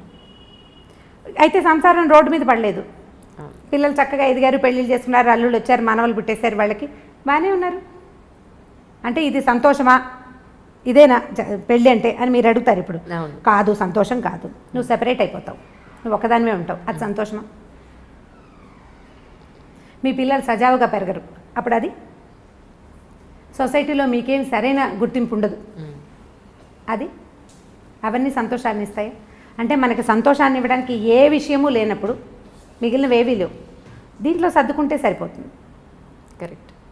అంటే ఇప్పుడు మీరు విడాకులను సమర్థించారా అని గట్టి ప్రశ్న లేదు లేదు లేదు లేదు. ఎవరి కోసం? అల్టిమేట్గా విమెనే సఫర్ అవుతుంది, అల్టిమేట్గా సఫర్ అయ్యేది విమెనే. ఆవిడ దృష్టి మీరు ఎక్కడున్నా ఏం చేసినా కలిసి ఉన్నా ఒంటరిగా ఉన్నా పిల్లలతో ఉన్నా ఎప్పుడు సఫర్ అవ్వాల్సింది ఆడవాళ్ళే. ఈ మధ్య నేను ఒక ఇంటర్వ్యూలో అదే చెప్పాను, ఇండైరెక్ట్గా చెప్పింది అదే, కానీ నెటిజన్లకి కొంచెం అర్థం కాక నన్ను అందరూ చాలా నెగిటివ్గా అనుకున్నారు. బేసిక్గా నేను స్పోర్ట్స్మెన్స్ గ్రౌండ్లో ఎలా ఉంటారు, చీర కట్టుకుని పరిగెట్టలేం కదా. సో బేసిక్గా నేను నేషనల్ అథ్లీట్ని. నాది 400 మీటర్స్, 800 మీటర్స్ అండ్ 6 కిలోమీటర్స్ ఆమె ఈవెంట్స్ యాక్చువల్లీ. అప్పుడు షార్టే వేసుకుంటాం, స్లీవ్లెస్సే వేసుకోవాలి. ఒక స్టేజ్లో ఆ షార్ట్ స్లీవ్లెస్ కూడా ఒంటి మీద ఉంచుకోవడానికి కూడా భారంగా ఉంటుంది. లాస్ట్ 50 మీటర్స్ ఉండగా అంతగా చెమట, అంతగా శ్రమ ఉంటుంది రన్నింగ్లో. ఇదేమి గ్రూప్గా స్పోర్ట్స్ అంటే గేమ్స్ కాదు కదా, క్రికెట్ 10 మంది కలిపి ఆడేది. ఇవి అన్ని ఇండివిజువల్ ఈవెంట్స్, ఎవరికి వాళ్ళుగా ఒక్కరే గ్రౌండ్లోకి వెళ్ళి ఒక్కళ్ళే సాధించాల్సిన ఈవెంట్స్ ఇవన్నీ. సో వాళ్ళు ఎవరో అన్నారు స్లీవ్లెస్ వేసుకున్న వాళ్ళ రేపులు జరుగుతున్నాయని. నేను అన్నది అది కాదు. అసలు పద్ధతిగా ఉండి చీర కట్టుకొని ఎంతో గౌరవంగా ఉన్న లేడీస్ని చాలా తప్పుగా చూస్తారు బయట. వాళ్ళు చూసే దృష్టికోణం ఒక రకంగా ఉంటుంది. అలాంటప్పుడు ఆ లేడీ డ్రెస్సే మనం అగౌరవంగా చూసే విధంగా వేసుకుంటే అది మనకే కదా హామ్ అన్న పాయింట్లో చెప్తే ఎవరూ సరిగా అర్థం చేసుకోలేదు. నాకు అది కొంచెం బాధ అనిపించింది. ఏంటంటే ఇప్పుడు ఇలా ఉన్నాను, మీరు ఇలా ఉన్నారు, మనల్ని కూడా తప్పుగా చూసే దృష్టికోణం ఉంటుంది, చీరలోని కూడా వల్గర్గా చూసే జనాలు ఉన్నారు. అలాంటప్పుడు మనం ఎలా ఉండాలనేది నా ఉద్దేశం. మనకి మనం కావాల్సినట్టుగా ఉండాలి, మనకి ఎలా ఉంటే కంఫర్టబుల్గా ఉంటుందో అలా ఉండాలి. మనకి మనం సమాధానం చెప్పుకోవాలి కదా. ఇప్పుడు మీరు బట్టల గురించి అంటే మరి పసిపిల్లలవి, చిన్నపిల్లలవి, చిట్టి చిట్టి పాపాయిలవి కూడా రేపులు అవుతున్నాయి కదా. పసిబిడ్డని ఎత్తుకుని ముద్దాడాల్సిన పిల్లల్ని కూడా రేపు చేస్తున్నారు. అది ఏం బట్టలు వేసుకుని వీడిని ప్రవోక్ చేసి ఉంటుంది. అసలు అవి మొట్టి పిచ్చి మాటలు. వస్త్రధారణతోటి అన్న మాట అనకూడదు. కాకపోతే ఏంటంటే మనం కాపీ చేయటం మన పద్ధతి. హిందీ వాళ్ళు ఇంగ్లీష్ వాళ్ళని కాపీ చేశారు, మనం హిందీ వాళ్ళని కాపీ చేస్తున్నాం. మనని పల్లెటూరు వాళ్ళు కాపీ చేస్తారు. అంటే అంతే కదా, మన ముందున్న దాన్ని మనం కాపీ చేస్తాం. మన ముందున్న ఒరవడి సరైంది కాకపోతే ఆటోమేటిక్గా కాపీ అవుతుంది. కూల్ షోల్డర్స్, కూల్ ఏవో రకరకాల బట్టలు ఉన్నాయి. దానివల్ల మనం సాధిస్తున్నది ఏంటంటే అవధూత లక్షణాలను సాధిస్తున్నాం. దేహాభిమానం లేదనమాట మనకి. శరీరాభిమానం, అవధూతలకు దేహాభిమానం ఉండదు, వాళ్ళు ఎలాగైనా ఉంటారు. ఇప్పుడు మన వాళ్ళ పరిస్థితి కూడా అలాగే ఉంది. ఇప్పుడు బట్టలు చక్కగా వేసుకుంటే ప్రెజెన్స్ బాగుంటుంది అంతే. అవతల వాళ్ళ దృష్టి ఎలా ఉంటుంది, నీ శరీర భాగాల మీద అవతల వాళ్ళ దృష్టి పడుతుంటే నీకు చీదరగా ఉండట్లేదంటే నీకేమీ లేదు, శరీరాభిమానం లేదు అంతే. అది ఎవరి వాళ్ళ ఇండివిజువల్ థింగే కానీ రెండోది కాదు కదా. దానివల్ల ఇవేమైనా జరుగుతున్నాయి అన్నమాట పిచ్చి మాట అండి. అది డ్రెస్ వల్లని కాదు, డెఫినెట్గా కాదు. నా ఉద్దేశం కూడా అది కాదు. కాకపోతే అమ్మాయికి గౌరవం ఏ విధంగా వస్తుంది? ఇప్పుడు ఒక మనిషిని మనం రోడ్డు మీద చూసాము, ఫస్ట్ కనపడేది అమ్మాయి మొహం, అమ్మాయి టాప్ బాటం, బట్టలు, ఇదే మనకు కనిపించేది. ఆ తర్వాత మాట్లాడితే ఆ భాష, దాన్ని బట్టే ఆ అమ్మాయి మీదైనా అబ్బాయి మీదైనా గౌరవం ఉండేది. అయితే ఈ చూసే విధానంలో బయట జనాలు, మనకు సంబంధం లేని జనాలు, ఇప్పుడు నేనే ఉన్నాను, ఎవరో విధానం అనడం అనవసరం, ఇంత షార్ట్ లెంత్ వేసుకొని అప్పర్ బాడీ అంతా బయట కనిపించేలా వేసుకుంటే నన్ను గౌరవంగా చూడాలని అనుకోవడం నేను కరెక్టా? అదే చూస్తారా? అలా కాదు. ఇప్పుడు మన బట్టల వల్ల బట్టలతోటే ఏవి రావు, కానీ బట్టలతోటే కొంత వస్తుంది. ఎగ్జాక్ట్లీ అదే నేను చెప్పింది. అంతే, అనవసరంగా మన మీద 10 మంది చెడు చూపు పడకుండా చూసుకుంటే అమ్మాయిలు చాలా అంటున్నాను, అంతకు మించి ఏం లేదు. ఇక దీనికి చాలా ఎన్లార్జ్ చేసి స్లీవ్లెస్ వేసుకుంటేనే అంటే స్లీవ్లెస్లు ఎందుకు వేసుకోవద్దు అంటారు? డెఫినెట్గా అందరికీ, అమ్మాయిగా పుట్టిన వాళ్ళందరికీ అన్ని రకాల బట్టలు వేసుకోవాలని ఉంటుంది. డెఫినెట్గా గుడికి వెళ్ళేటప్పుడు ఒక రకంగా తయారవుతాం, పార్టీకి వెళ్తే ఒక రకంగా తయారవుతాం, స్పోర్ట్స్కి వెళ్ళేవాళ్ళు ఇంకొక రకంగా తయారవుతారు. అందరూ ఒకలానే ఉండాలంటే నేను జడేసుకుని స్పోర్ట్స్ పరిగెట్టలేం కదా. డెఫినెట్గా గట్టిగా ముడి వేసాం, నేను చిన్నగానే చేసేసి నేను రన్ చేయగలుగుతాను డెఫినెట్గా. అలాగా ఎక్కడ ఎలా ఉండాలో రోమన్కి వెళ్ళినప్పుడు రోమన్లానే ఉండాలని చెప్తూ ఉంటారు. సో అలా ఉండాలి తప్ప, సో డెఫినెట్గా ఇప్పుడు పబ్లిక్కి ఖచ్చితంగా కొంతమంది అక్కడ దాని ప్రొఫెషన్ ఉన్నవాళ్ళు ఉన్నారు, అక్కడికి వెళ్ళి చీరలు కట్టుకోమని మనము చెప్పం. అదే. సో అలాగా అందరికీ చెప్పేది ఏంటంటే ఎక్కడ ఎలా ఉండాలో అక్కడ ఉంటే బాగుంటుంది. ఇప్పుడు రోడ్డు మీద వెళ్ళేటప్పుడు కాస్త 10 మంది మనల్ని చెడుగా చూడకుండా ఉండే బట్టలు వేసుకుంటే చాలన్నది నా ఉద్దేశం, అంతకు మించి ఏం లేదు. యా, ఇంకొకటి, ఇంతకీ సండే రోజు మీరు షాపింగ్కి వెళ్ళట్లేదు చెప్పండి, విండో షాపింగ్కి. సండే రోజు విండో షాపింగ్కి నెక్స్ట్ గెలరియో మాల్ వెళ్ళాను. నేను వెళ్ళారా? మొత్తానికి వెళ్ళారు. నేను వెళ్తూనే ఉంటాను. ఓకే. ఎవరితోటైనా వెళ్ళినా నేను పెద్దగా నాకు చాలా అవసరమైన వస్తువులు తప్పిస్తే కొను నేను. ఈవెన్ నేను కూడా అంతే. అయితే నేను బాగా చీరలు పట్టుకుని షాప్కి వెళ్తుండగా ఒక ఆవిడ నన్ను చూశారు, నాకు మొన్న వాట్సాప్లో కూడా పెట్టారు, మీరు బోల్డ్ చీరలు కొనుక్కున్నారు అని. ఇప్పుడు కొత్త ప్రశ్నలు వస్తున్నాయి, మీరు చాలా చీరలు ఎలా కట్టేసుకుంటున్నారు అని. అంటే ఇప్పుడు నేను మీరు అడిగిన ప్రశ్నకి ఇప్పుడు సమాధానం చెప్తాను. భగవంతుడు చాలా కొద్ది మందికి కొన్ని అదృష్టాలు ఇస్తాడు. నాకు భగవంతుడు ఇచ్చిన పెద్ద అదృష్టం, నాకు 7 అక్కయ్యలు ఉన్నారు.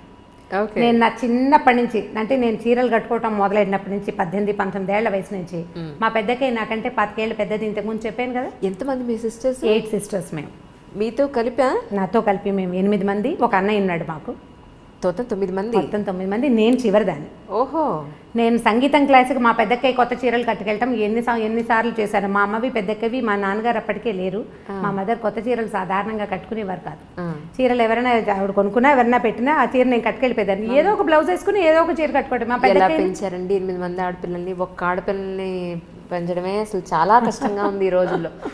పాత రోజులు కదా, పాతకాలంలో ఇలా బోల్డెన్ మంది 7 అమ్మాయిలు 6 అమ్మాయిలు బోల్డెన్ మంది కనిపిస్తారు. నా ఏజ్ వాళ్ళు, నాకంటే పైన ఏజ్ వాళ్ళందరూ అలాగే ఉంటారు కదా. మాకేంటంటే మా అమ్మ నాన్న ఒక్కొక్కళ్ళే.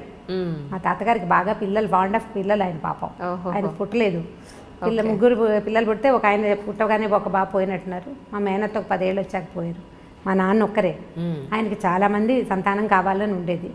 మా 5 తర్వాత ఇప్పుడు వైజాగ్లో మా నాన్నగారు ఆంధ్ర యూనివర్సిటీలో ఎంఏ చదవటానికి వెళ్ళారు. ఒకవేళ ఏదైనా చేయించేసుకుంటారేమో వీళ్ళు పిల్లలు కలగకుండా అని ఆడపిల్లలకు రాసిస్తానని బెదిరించేవారు మా తాతగారు. అప్పుడే ఆపేస్తే సరిపోయేది. ఆ తర్వాత ఇన్ని బొమ్మలు వచ్చినాయి, కొత్త బొమ్మలు అంటుండేది మా అమ్మ. మేము మా ప్రధానమైంది అది. పైగా మా కజిన్స్ అందరూ కూడా మేము 6, 7, 8 అలా ఉన్నాం. మా కజిన్స్ అందరూ కూడా ఎక్కువ వాళ్ళే. ఈ పైన పెద్ద అక్కయ్యలు ఉన్నారు కదా, మా అక్కయ్యలు చీరలు కట్టుకునే అలవాటు నాకు చిన్నప్పటి నుంచి ఉంది. ఇప్పుడు కూడా నాకు కుప్పలు తెప్పలుగా చీరలు వస్తూనే ఉంటాయి. కొంచెం నన్ను ఎక్కువ ముద్దు చేస్తారు. మిగిలిన ముద్దు అంటే జనరల్ ముద్దు కాదు, నాతో మ్యాక్సిమం పనులు అందరూ చేయించుకుంటారు. చీరలు మాత్రం వచ్చేస్తాయి. ఓకే, చీరలు వచ్చేస్తాయి. ఏదైనా కొత్త నగ చేయించుకుంటే మా అక్కయ్య ముందు పరిగెత్తుకుంటూ నాకు తెచ్చి మెడలో పెట్టి చూసుకోవడానికి, చూసి బాగుంది అని అనుకోవడానికి కూడా నగలు పెట్టుకొచ్చే అక్కయ్యలు ఉన్నారు నాకు. మిగిలిన వాళ్ళకి అవకాశం లేదు. నేను కట్టుకునే చీరలన్నీ నా సొంత చీరలు కావు. కొన్ని మా అక్కయ్యల చీరలు కూడా కొన్ని కట్టేసుకుంటూ ఉంటాను. ఎక్కువ భాగం అనమాట. 50% ఏదో ఒక అక్కయ్య దగ్గర నుంచి ఓ 4 చీరలు, ఓ 3 చీరలు అలా వస్తూనే ఉంటాయి. వాళ్ళు నాకు కొనిపెట్టేవి ఎక్కువే, పట్టుకొచ్చి పడేసి ఇవి కట్టుకోవే అని వదిలేసే చీరలు కూడా చాలా ఉంటాయి అన్నమాట. ఎక్కడున్నారండి 7 మీ సిస్టర్స్? 3 అక్కయ్యలు ఇక్కడే ఉన్నారు. 3 కాదు 4 అక్కయ్యలు ఇక్కడే ఉన్నారు. మా పెద్దక్కయ్య మొన్నటి దాకా ఇక్కడే ఉండేవారు, కానీ విజయవాడ వాళ్ళ అబ్బాయి షిఫ్ట్ అయ్యాడు. 2వ అక్కయ్య బందర్లో ఉంటుంది. మా ఆఖరక్కయ్య అహ్మదాబాద్లో సెటిల్ అయ్యారు వాళ్ళు. తను అక్కడ ఉంటుంది. వస్తే ఇక్కడ నా దగ్గరే స్టే చేస్తుంది. మీ బ్రదర్ అండి? బ్రదర్ మా ఊళ్ళోని చిట్టుకూడూరులో పొలాలు ఉన్నాయి మాకు. సొంత కాలేజీ ఒకటి ఉంది. సో కాలేజ్ చూసుకుంటాడు. సో ఇంకా తను అక్కడే ఉన్నాడు. మేము అక్కడికి వెళ్ళడానికి మాకు ఆసరా అదేనమాట, అన్నయ్య అక్కడే ఉండటం మా ఊళ్ళోనే. అవును. ఇంకోటండి, అసలు ఆస్పీషియస్ డే ఏదైనా వస్తే, ఇప్పుడు ఏమంటారు, గురు పౌర్ణిమ వస్తే సాయిబాబా గుళ్ళని కిటకిటలు ఆడిపోతూ ఉంటాయి. అసలు రోడ్ల మీద ఈ మూల నుంచి ఆ మూలకి మొత్తం లైన్లు కట్టేసి ఉంటారు వాళ్ళు. ఆ రోజు తప్ప ఇంకెక్కడ ఎప్పుడు ఎక్కడా దేవుడు కనపడ్డా అన్నంతగా రోడ్లు బారి తీరిపోయి ఉంటాయి. సో ఇటువంటి భక్తి, దీని భక్తా, ఇది పిచ్చా, ఏమంటారు దీన్ని అసలు? పర్వదినాల్లో అన్ని గుళ్ళు కిటకిటలాడుతూనే ఉంటాయి. అన్ని గుళ్ళు, ఇదేదేం లేదు, అన్నీ. అవును, ఇదివరకు పర్వదినాల్లో కొన్ని కమ్యూనిటీస్ వాళ్ళే గుళ్ళోకి వెళ్ళటం అనేది ఉండేది. అంటే నేను అనుకుంటాను, నా ఉద్దేశం, ప్రవచనకర్తలు పెరిగేసరికి ఇదివరకు ఏంటంటే ఏదో హరికథని గుళ్ళో ఏదో ఒకళ్ళు చెప్పేవాళ్ళు. అప్పుడు కొద్దిమంది వినేవాళ్ళు, అందులో కొంతే గుర్తుపెట్టుకుని కొద్దిమందే చేసేవాళ్ళు. ఇప్పుడు ఏమైందంటే మనం ఏ దాని చేసినా పొద్దు నుంచి సాయంత్రం దాకా అన్ని రకాల టీవీలలో పెద్దవారు చాలామంది రకరకాల మాటలు చెప్తుంటారు. సో ఇలాంటప్పుడు ఇక్కడికి వెళ్ళాలి అనే మాట మనం పదే పదే వినటం వల్ల, ఇది చేస్తే ఈ ఫలితం దొరుకుతుంది అనేది బాగా ఎక్కువగా తెలుసుకోవటం వల్ల జనాలు ఎక్కువ గుళ్ళకి వెళ్తున్నారని అనిపిస్తుంది. నేను ఏ పర్వదినాన సాధారణంగా గుళ్ళోకి వెళ్ళను నేను. ఎందుకంటే ఇగో ఈ గోల భరించలేక అనమాట. చాలామంది జనాలు ఉంటారు కదా, ఎందుకొచ్చిందిలే ఇంత గోల్లో వెళ్తాము అని. ఇది ఇలా అవేర్నెస్ పెరగటం, మనం అవేర్నెస్ గురించి మాట్లాడుతుంటాం కదా. అవేర్నెస్ వేటివేట్లలో పెరిగింది, ఆరోగ్యాల పట్ల, తర్వాత ఏమో పొల్యూషన్ గురించి అవేర్నెస్ పెరిగింది, నీళ్లు పాలు వాడకం పట్ల ఫలానా అవి తినచ్చు తినకూడదు ఇవన్నీ అవేర్నెస్లు పెరిగినాయి కదా. ఈ భక్తి అనే అవేర్నెస్ కూడా సోషల్ మీడియా వల్లే ప్రవర్ధమానంగా ఉంది. దానివల్లే బాగా తెలుసుకుంటున్నారు జనాలు. గురు పౌర్ణమి నాడు వెళ్తే బాబా గారిది లేదా గురువు తాలూకు గురుగ్రహం తాలూకు అనుగ్రహం బాగా కలుగుతుందని ఇప్పుడు దగ్గరలో ఉండే గురువు తాలూకు దేవాలయాలు ఏమున్నాయో అక్కడక్కడికి వెళ్తారు. అది సహజంగా జరిగేదే కదా. మనం ఎక్కువ తెలుసుకున్నాం అనుకోండి ఆటోమేటిక్గా చేస్తాం. ఫలానా ఫోన్ బాగుంది అని మీరు అడ్వర్టైజ్మెంట్స్ పదే పదే చూస్తే శాంసంగ్ కొనుక్కుంటాం. అట్లా అవుతుంది. అందులో అనుమానం ఏం లేదండి. ఎందుకంటే 20 ఏళ్ల క్రితం ఇంత ఉండేది కాదు. 10 ఏళ్ల క్రితం కొంచెం పెరిగింది. ఈ 10 ఏళ్లలో విపరీతంగా పెరిగింది. మీరు ఏ పర్వదినాన్ని చూడండి, శ్రీనగర్ కాలనీ వెంకటేశ్వర స్వామి గుడిలో ఉత్తర ద్వార దర్శనం అంటే ముక్కోట ఏకాదశి నాడు ఆ ఎదురుగుండా ఉన్న సందుల్లో గణపతి కాంప్లెక్స్ వైపు కూడా జనాలు క్యూలో కనిపిస్తారు. అక్కడి నుంచి క్యూగా వెళ్తూ ఉంటారు. అంటే వెంకటేశ్వర స్వామిని తిరుపతి వెళ్ళే చూడక్కర్లేదు, శ్రీనగర్ కాలనీలో చూడొచ్చు, లేకపోతే జూబ్లీ హిల్స్ రోడ్డు మీద ఉన్న వెంకటేశ్వర స్వామి అసలు ఆ గుడి ఇంతే చిన్నగా కనిపిస్తుంది మామూలు రోజుల్లో. ఈ పర్వదినాల్లో మనకి విపరీతంగా పువ్వులతోటి అలంకారం చేస్తారు. ఆ రోడ్డంతా బ్లాకు. ఇక నానావిధ భక్త సమాజాలు అక్కడే ఉంటాయన్నమాట. ఆ ఒక రోజులో చూడకపోతే మనకి బోళ్ళని పాపాలు చేసేసాం. నువ్వు ఏం చెయ్యి ఇది నేను కడిగేస్తుంది, ఎలాంటి పాపాన్నైనా ఇది తొలగిస్తుంది అనే భావం వల్లే భక్తి పెరిగింది. అంతే. రమగారు, ఇది నా ప్రశ్న ఏంటంటే, పెళ్ళికి ముందు ప్రేమ అనేది కనపడుతుంది. ఈ మధ్యన నా సినిమాలో కూడా చూసాను, పెళ్లి తర్వాత ప్రేమ అనేది కనిపించదు, బాధ్యతే ప్రేమ అని చెప్పని విన్నది. ఆ మాట నన్ను నిజంగా చాలా చాలా ఆలోచింపచేసింది. ఏంటంటే, పెళ్ళయింది ఒక అమ్మాయికి కొత్తగా అప్పుడే పెళ్ళయింది అనుకుందాం. ఆ హస్బెండ్ నుంచి జనరల్గా ఒక కామన్ అమ్మాయి ఏం ఎక్స్పెక్ట్ చేస్తుంది? సాయంత్రం వచ్చినప్పుడు తనతో చక్కగా ప్రేమగా మాట్లాడాలనో, ప్రశాంతంగా దగ్గర తీసుకోవాలనో, కాసిన పువ్వులు తీసుకురావాలనో, ఇద్దరు కలిసి గుడికి వెళ్ళాలనో, ఇద్దరే కలిసి ఏకాంతంగా ఉండాలనో ఇవి ఎక్స్పెక్ట్ చేస్తుంది. కానీ రాను ఏదో సినిమాలో లేదా మన ప్రోగ్రాంలో కొత్తగా పెళ్ళైన ఆ బులబాటం ఆ మోజు 1 year ఉంటుంది, ఆ తర్వాత అంతా ఇలాగే ఉంటుంది అన్నట్టుగా ఇక ఆ తర్వాత అంతా బాధ్యతలే కనపడుతూ ఉంటాయి. మళ్ళీ అలాంటి ప్రేమ కనిపించదా అంటే అప్పుడు ప్రేమ లేనట్ట, లేకపోతే పెళ్ళైన తర్వాత ప్రేమ కనపడదా? మీ ఉద్దేశ ప్రకారం ఏమిటి? మీరు 80s ప్రేమ కథలు అడుగుతున్నారు. లేటెస్ట్ కాదు ఇది. మా వాళ్ళదంటే నువ్వు ఇంకా అక్కడే ఉండిపోయావు. నిజం. ఇంకా పువ్వులు తెస్తాడు పెట్టుకునేందుకు. ఏ పిల్ల జడేసుకుంటుందో చెప్పండి? ఒకటి ఆ జడేసుకోదు, ఉద్యోగం చేస్తుంది. ఒకటి గుడిలోకి వెళ్దాము అనగానే వాడి పిచ్చివాడిలా తోస్తాడు అమ్మాయికి. మీరేం అనుకోకండి, ఇలా ఇప్పుడు జరిగే సంగతి అదే.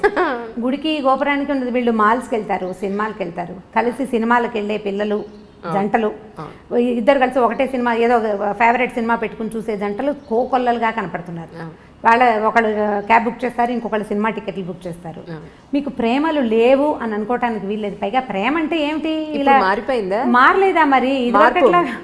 అంటే ప్రేమ ఆ రూపంలో లేదు, వేరే రూపంలో ఉంది. అంటే మీరు అనుకునే రూపం, మీరు సినిమాటిక్ 80s సినిమా కథే చెప్తున్నారు మీరు. ఈ క్వశ్చనే 80 క్వశ్చన్. ఎవరు చేస్తున్నారు? సరే, ఇప్పుడు ప్రేమలు ఎలా ఉన్నాయి? ఇప్పుడు ప్రేమలు అంటే, ఇప్పుడు మీరు ఒక కుర్రాడు ఎర్లీగా ఇంటికి రావటం అనేది ఈ రోజుల్లో సాధ్యపడే సంగతి కాదు. వాడి గవర్నమెంట్ జాబ్ ఉండి, గవర్నమెంట్ ఉద్యోగము, పబ్లిక్ సెక్టర్ అంటే ఇప్పుడు అక్కడి నుంచి రావాలి కదా. ఇప్పుడు రకరకాల సాఫ్ట్వేర్ ఉద్యోగాలు, రకరకాల హోటల్స్లోవి, లేకపోతే హోటల్ మేనేజ్మెంట్వి, ఈ ఉద్యోగాలు వాళ్ళందరి టైమింగ్స్ రాత్రి 9 తర్వాతే కదా. సాయంకాలం 5:30, 6 గంటలకి ఇంటికి వస్తాడు అనుకుందాం ఒక అబ్బాయి. అమ్మాయి ఏం పని పడలేదు, ఇంట్లో కూర్చున్న అమ్మాయిలు ఉన్నారా ఇప్పుడు? ఏదో ఒక చిన్నదో పొన్నదో ఉద్యోగం చేయాలనుకుంటుంది. అది చచ్చినో దేవుడా అన్నట్టు వస్తుంది. అప్పుడు వీడు చేతులేసి దగ్గర తీసుకుంటానంటే చచ్చి వచ్చాను, ఏమిటి నువ్వు చేతులు వేస్తావు అనరు? అవును అంటారా? అనరా? డెఫినెట్, ఖచ్చితంగా అంటారు. అవును కదా. ఇప్పుడు ఈ 80 ప్రేమ కహాని ఇప్పుడైతే నడవదు. అవును. ఇప్పుడు మనకు నడిచేది ఏమిటంటే వీళ్ళిద్దరూ కొట్టుకు చావకుండా ఉండటమే ప్రేమ. అంతే. ఈ కొట్టు చావకుండా ఉండాలంటే నీ ఉద్యోగం టైమింగ్స్ వేరు, నా ఉద్యోగం టైమింగ్స్ వేరు. మీ ఆఫీస్లో హాయిగా ఉంటుంది, మా ఆఫీస్లో కాల్చుకు తింటున్నారు, ఇలాంటి పాయింట్లు. లేదా నీకు ఉద్యోగం, నీకు ఒక 15,000 జీతం పెరిగింది, నాకు 10,000 పెరిగింది, అలాంటి విషయాల మీద పోట్లాడుకోకుండా ఉండి వీళ్ళు పేరెంట్స్ని ఎంతసేపు మధ్యలోకి తీసుకొచ్చి మీరు పెళ్లి చేశారు ఇది. ఇప్పుడు లవ్ మ్యారేజ్ అయితే వేరే కదా అనుకోండి. ఇప్పుడు అరేంజ్డ్ మ్యారేజ్ అయితే అమ్మ నాన్న చేరుతుంటారు కదా మధ్యలో. వాళ్ళని ఎంతసేపు ఏమంటారు, పంచాయతీలకు పిలవకుండా ఉంటే దాన్నే ప్రేమ అనుకోవాలి ప్రస్తుతం. ఏ పంచాయతీ లేదంటే వాళ్ళు ప్రేమగా ఉన్నట్టు.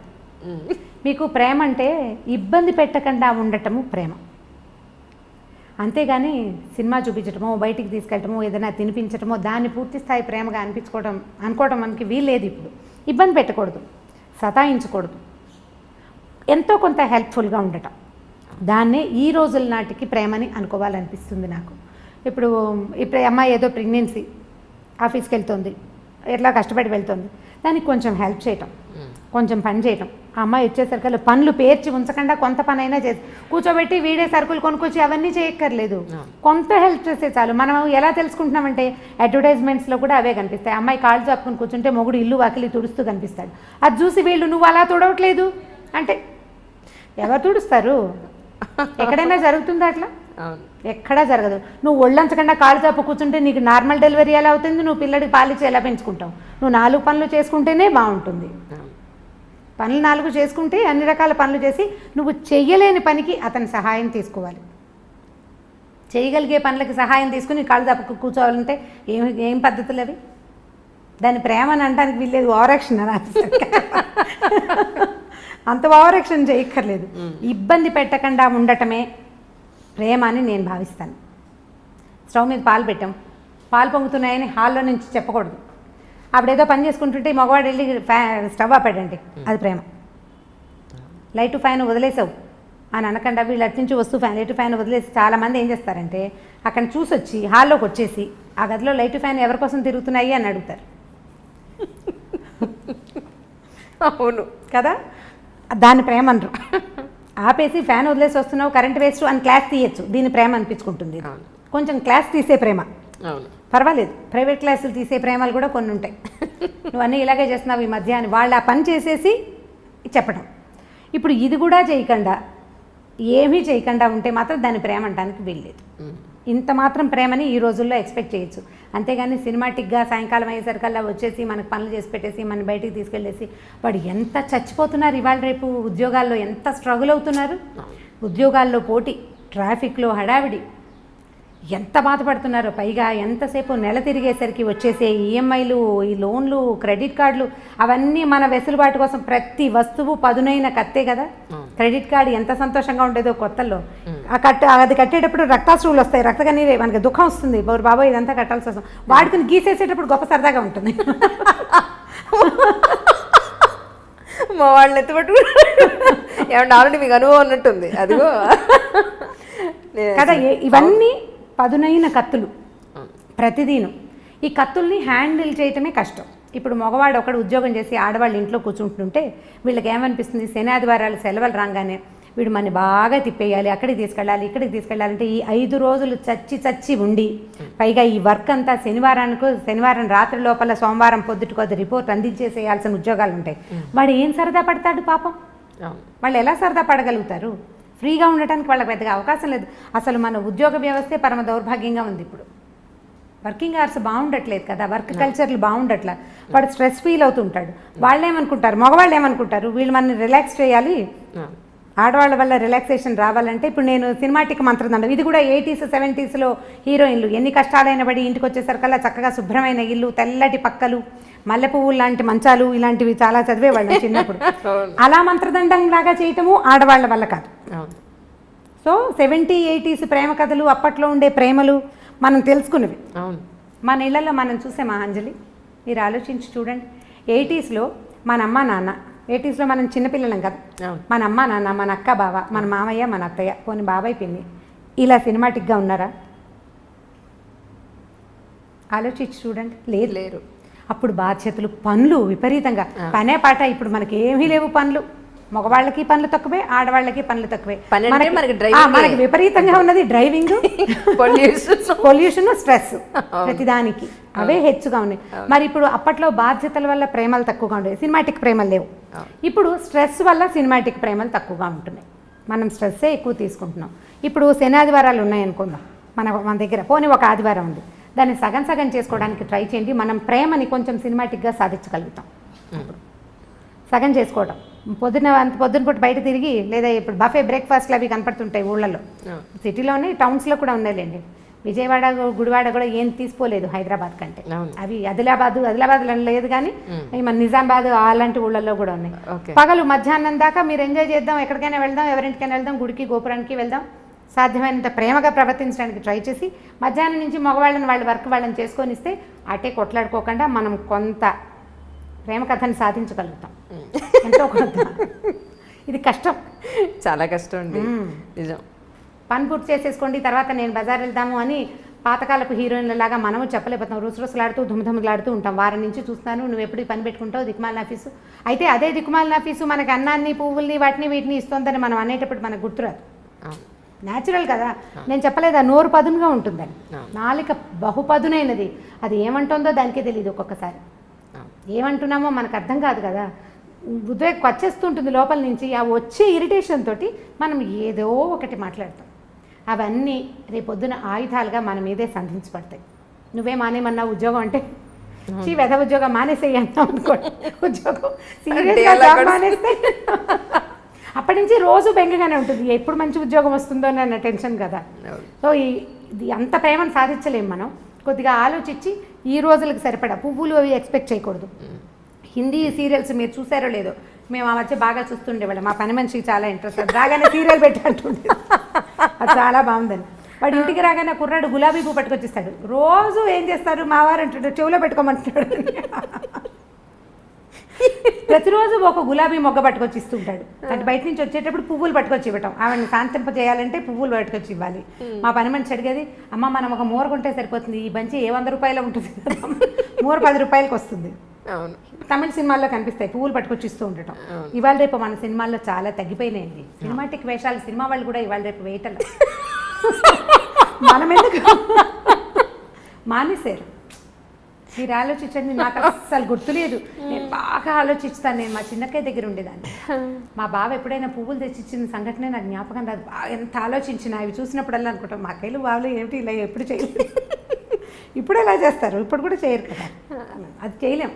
ఓకే, అవి కేవలం సినిమాటిక్ థింగ్సే. అప్పుడప్పుడు ఒక్కొక్కసారి జరుగుతాయి జీవితంలో.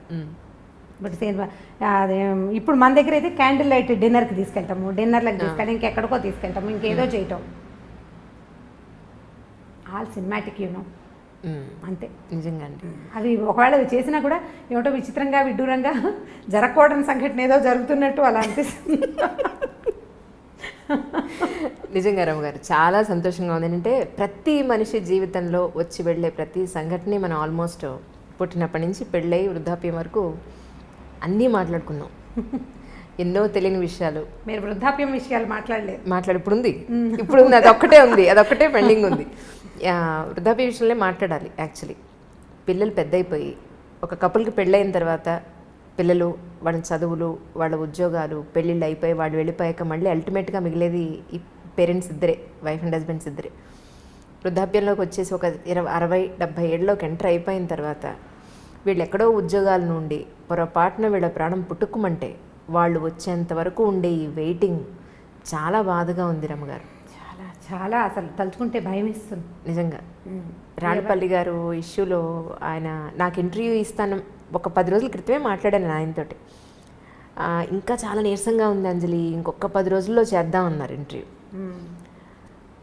తనికెళ్ళ భరణి గారు అదే అన్నారు, ఆయన చనిపోయారమ్మా, ఇంటర్వ్యూ అవ్వలేదు కదా, చేస్తుంటే మాత్రం నీదే ఆఖరి ఇంటర్వ్యూ అయి ఉండేది.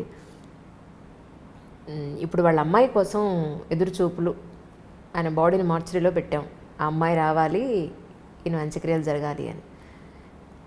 ఎన్ని రోజులు వెయిట్ చేస్తారో ఏమో మరి నాకు తెలియదు, కానీ 2 లేదా 3 రోజులు. చాలా బాధగా ఉంది. ఈ అమెరికాలో ఫారిన్ కంట్రీస్లో సెటిల్ అయ్యే పిల్లల పేరెంట్స్ అందరి దుస్థితి అదే. ఇప్పుడు ఇదివరకు అనేవాళ్ళు ఎలా బతికేమనేది కాదు, ఎలా పోయామనేది ఇంపార్టెంట్. బతకటం ఒక రకమైన బతుకు అనుకోండి, ఎట్లా కొట్లా.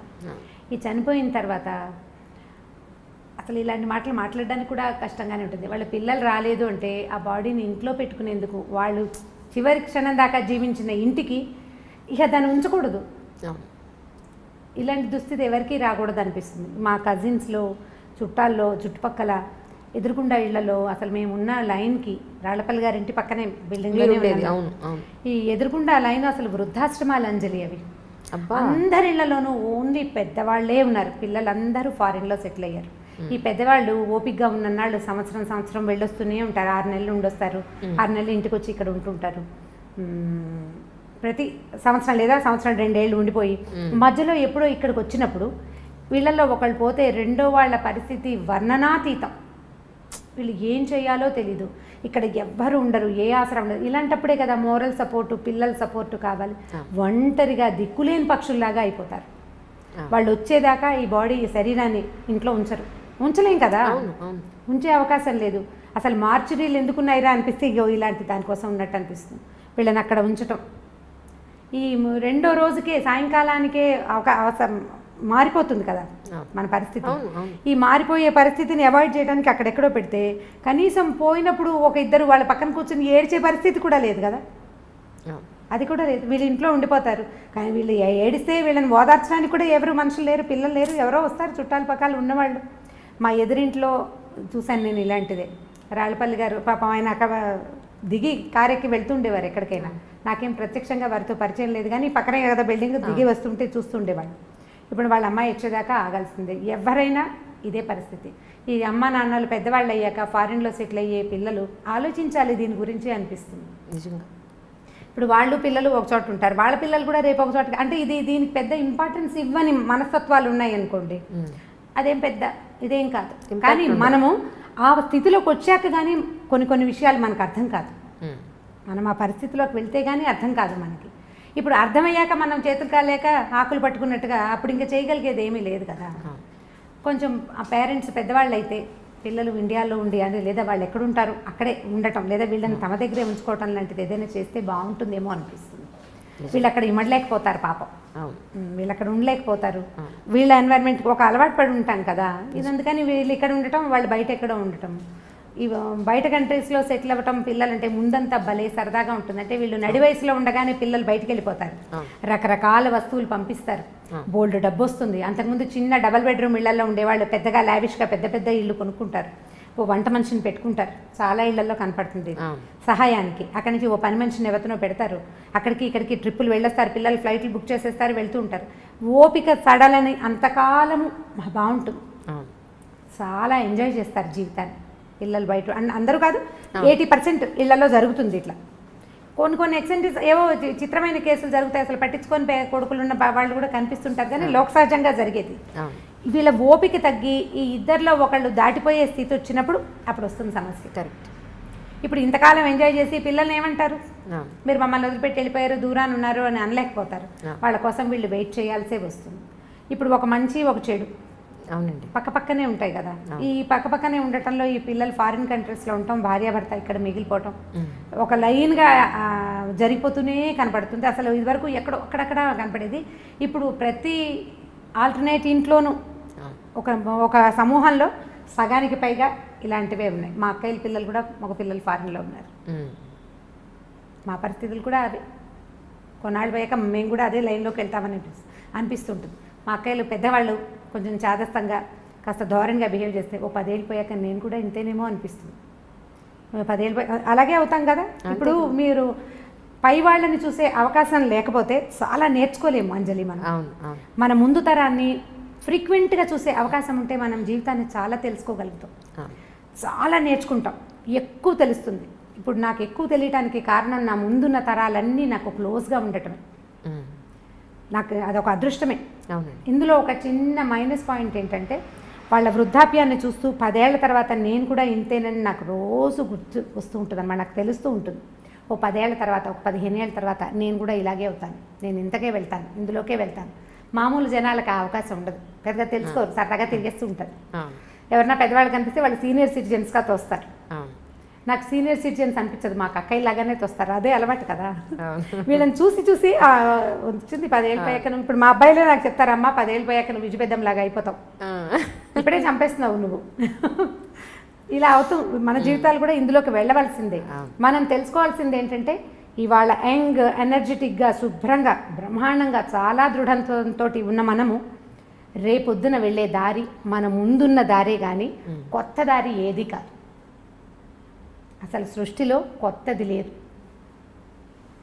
ఏది లేదు. ఇప్పుడు మనం ఒక విశృంఖలమైన ప్రపంచాన్ని చూస్తున్నాం. మనని చూసినప్పుడు మన పేరెంట్స్ కూడా ఇలాగే అనుకున్నారు, ఏమిటో మారిపోతున్నారు పిల్లలని. మన అమ్మా నాన్నలు అంటే ఇప్పుడు మా అమ్మా నాన్నలు చేయలేదు, కానీ సాధారణంగా మన ముందు తరంలో ఉన్న అమ్మా నాన్నలు పల్లెటూళ్ళు వదిలిపెట్టేసి టౌన్లకి వాటికి గవర్నమెంట్ ఉద్యోగాలకి వస్తున్నప్పుడు వాళ్ళ ముందు తరం కూడా అలాగే అనుకుంది. రోజులు మారాయి అన్నమాట ప్రతిసారి ప్రతి తరం తర్వాత పునరావృతం అవుతూనే ఉంటుంది, తిరుగుతూనే ఉంటుంది ఆ మాట. దాని నుంచి మనం తప్పించుకోలేకపోతాం. ఇప్పుడు మరీ పెరిగింది, రేపొద్దున ఇంకా పెరుగుతుంది. పాతదారిని పట్టడం మన వల్ల అవ్వదు, పాతదారిని వదలలేకపోవటం మాత్రం మన వల్ల అవుతుంది. మనం ఏం చేస్తామంటే మనకి బాగా నచ్చిన విషయాలు కొత్తవి తీసేసుకుని మనకు నచ్చనివి పాత రోజులు బాగున్నాయి అని చెప్తూ ఉంటాం. మనకి ఏది ఇష్టం లేదో ఇదివరకు మేము అలా చేసేవాళ్ళం కాదంటాం, కానీ మనం ఇదివరకు చేయనివి చాలా చాలా చాలా చాలా చాలా చాలా మన జీవితంలో తుడిచేసుకున్న లోపలికి వచ్చేసినాయి అంతే. తలంటి పోసుకోవటం దగ్గర నుంచి ఎక్కడున్నాయి అసలు కుంకుడుకాయలు ఎక్కడున్నాయి చెప్పండి.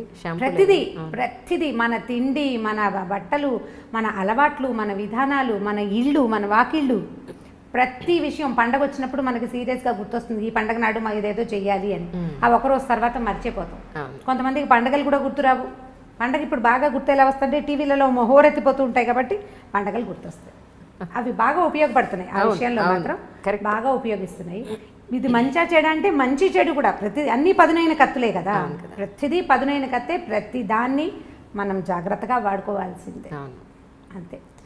మిమ్మల్ని ఇలా కలవడం, మీతో ఇలా మాట్లాడడం, ఎన్నో తెలియని విషయాలు తెలుసుకోవడం చాలా చాలా సంతోషంగా ఉంది రమ్మగారు. నిజంగా థ్యాంక్ యూ సో మచ్. మిమ్మల్ని ఇబ్బంది పెట్టాను, దయించి ఏమీ అనుకోవద్దు. అంటే ఇప్పుడు మీరు మర్యాదగా మాట్లాడుతున్నారు కానీ మీకు తెలియని విషయాలు నేనేమైనా చెప్పానా? చెప్పారు డెఫినెట్గా చెప్పారు. అలా అనిపిస్తుంది. అంటే నాకు అనిపించింది ఏంటంటే ఇంట్లో మీలాంటి పెద్దవాళ్ళు, మెచ్యూరిటీ ఉన్న పెద్దవాళ్ళు, అనుభవం ఉన్న పెద్దవాళ్ళు ఉంటే చాలా సంసారాలు బాగుపడతాయి అనేది ఒకటి. సమస్యలు పెద్దవి కాకుండా ఒక స్టేజ్కి వచ్చి కనీసం మనం తుంచేయగలుగుతాము అనేది ఒకటి నాకు బాగా అర్థమైంది. ఉండాలి మీలాంటి వాళ్ళు, ఇంటికి ఒకళ్ళు ఉండాలి. అది మనస్ఫూర్తిగా కోరుకుంటున్నాను. చాలా సంతోషం మన కలవడం. థ్యాంక్ యూ అండి. Thank you so much once again. నమస్తే. అంటే ఐ డ్రీమ్ని ఎప్పుడు డ్రీమ్స్ కూడా చేయలేదు నేను, అనుకోలేదు, నాకు తెలీదు కూడా. ఒక 10-11 నెలల్లో నేను ఇలాంటి స్టేజ్కి వస్తానని నేను ఊహించలేదు. అంటే నేను లేట్ లతీఫ్ననే చెప్పాలి. చాలా పెద్ద వయసు వచ్చాక నాకు లైమ్ లైట్లోకి అంటే ప్రజల్లోకి వెళ్ళే అవకాశం కుదిరింది నిజంగా. ఇప్పుడు ఒక సుమన్ టీవీ లేకపోతే వచ్చేదాన్నే కాదు నేను. అనుకోకుండా వాళ్ళు నన్ను తీసుకొచ్చారు. ఆ తర్వాత ప్రజల జీవితంలోకి నేను చాలా తేలిగ్గా వెళ్ళిపోయారు, చాలా తేలిగ్గా వెళ్ళిపోయారు. కథల్లో నుంచి వెళ్ళిపోయాను ఈజీగా. సో ఆ తర్వాత ఐ డ్రీమ్లోకి కూడా వచ్చేసాను అనుకోకుండా. చాలా థ్యాంక్ యూ. మీరు అసలు నన్ను పర్సనల్ ఇంటర్వ్యూ అనే పాయింటే నాకు నచ్చలేదు యాక్చువల్గా. అది నా దగ్గర తెలుసుకోవడానికి ఏమి లేదనిపించింది నాకు. బట్ మీరు నన్ను కన్విన్స్ చేశారు. నేను అదే క్వశ్చన్స్ తోటి. అవును అందుకే నేను అసలు ఒక్కడు కూడా పర్సనల్ క్వశ్చన్ వేయని కారణం కూడా. ఎందుకంటే మీరు అన్న మాట నాకు అర్థమైందంటే పనికొచ్చేది ఏదైనా చేయాలండి అని అన్నారు మీరు.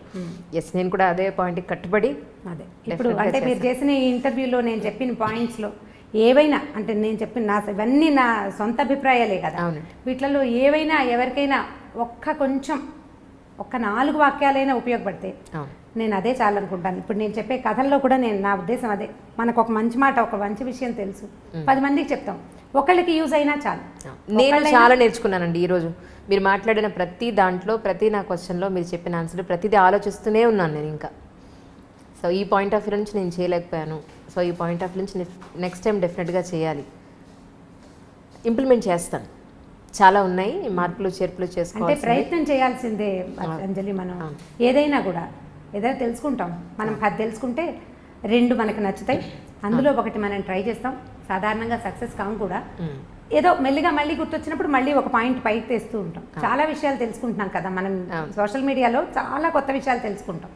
అవన్నీ ఇంప్లిమెంట్ మొదటి రోజున వినంగానే మనకు అలాగే అనిపిస్తుంటుంది, చేయలేకపోతాం. కొంచెం ట్రై చేస్తాం, చేయగా వినగా ఇప్పుడు జనాలందరూ గుళ్ళోకి వెళ్తున్నట్టు ఎంతో కొంత చిన్న విషయాలనైనా మనం ఇంప్లిమెంట్ చేయగలిగితే చాలా మంచిది. ఇప్పుడు నేనైనా రకరకాల పుస్తకాలు చదవటం, పెద్దవాళ్ళవి చాలా రకాల మాటలు వింటాం, గోల్డెన్ జీవితాల దగ్గర నుంచి చూడటం వల్ల తెలిసినవే కానీ నేను ఇంకా ప్రత్యేకంగా సాధించిన విషయం ఏమీ లేదు. చాలా సంతోషం అండి. కలుస్తాను తప్పకుండా మిమ్మల్ని వచ్చి.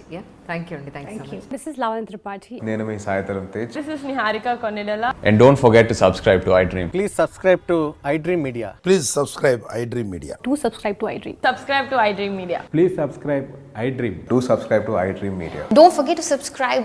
Click on the button below. Please do subscribe to iDream. Don't forget to subscribe to iDream. Please subscribe to iDream Media.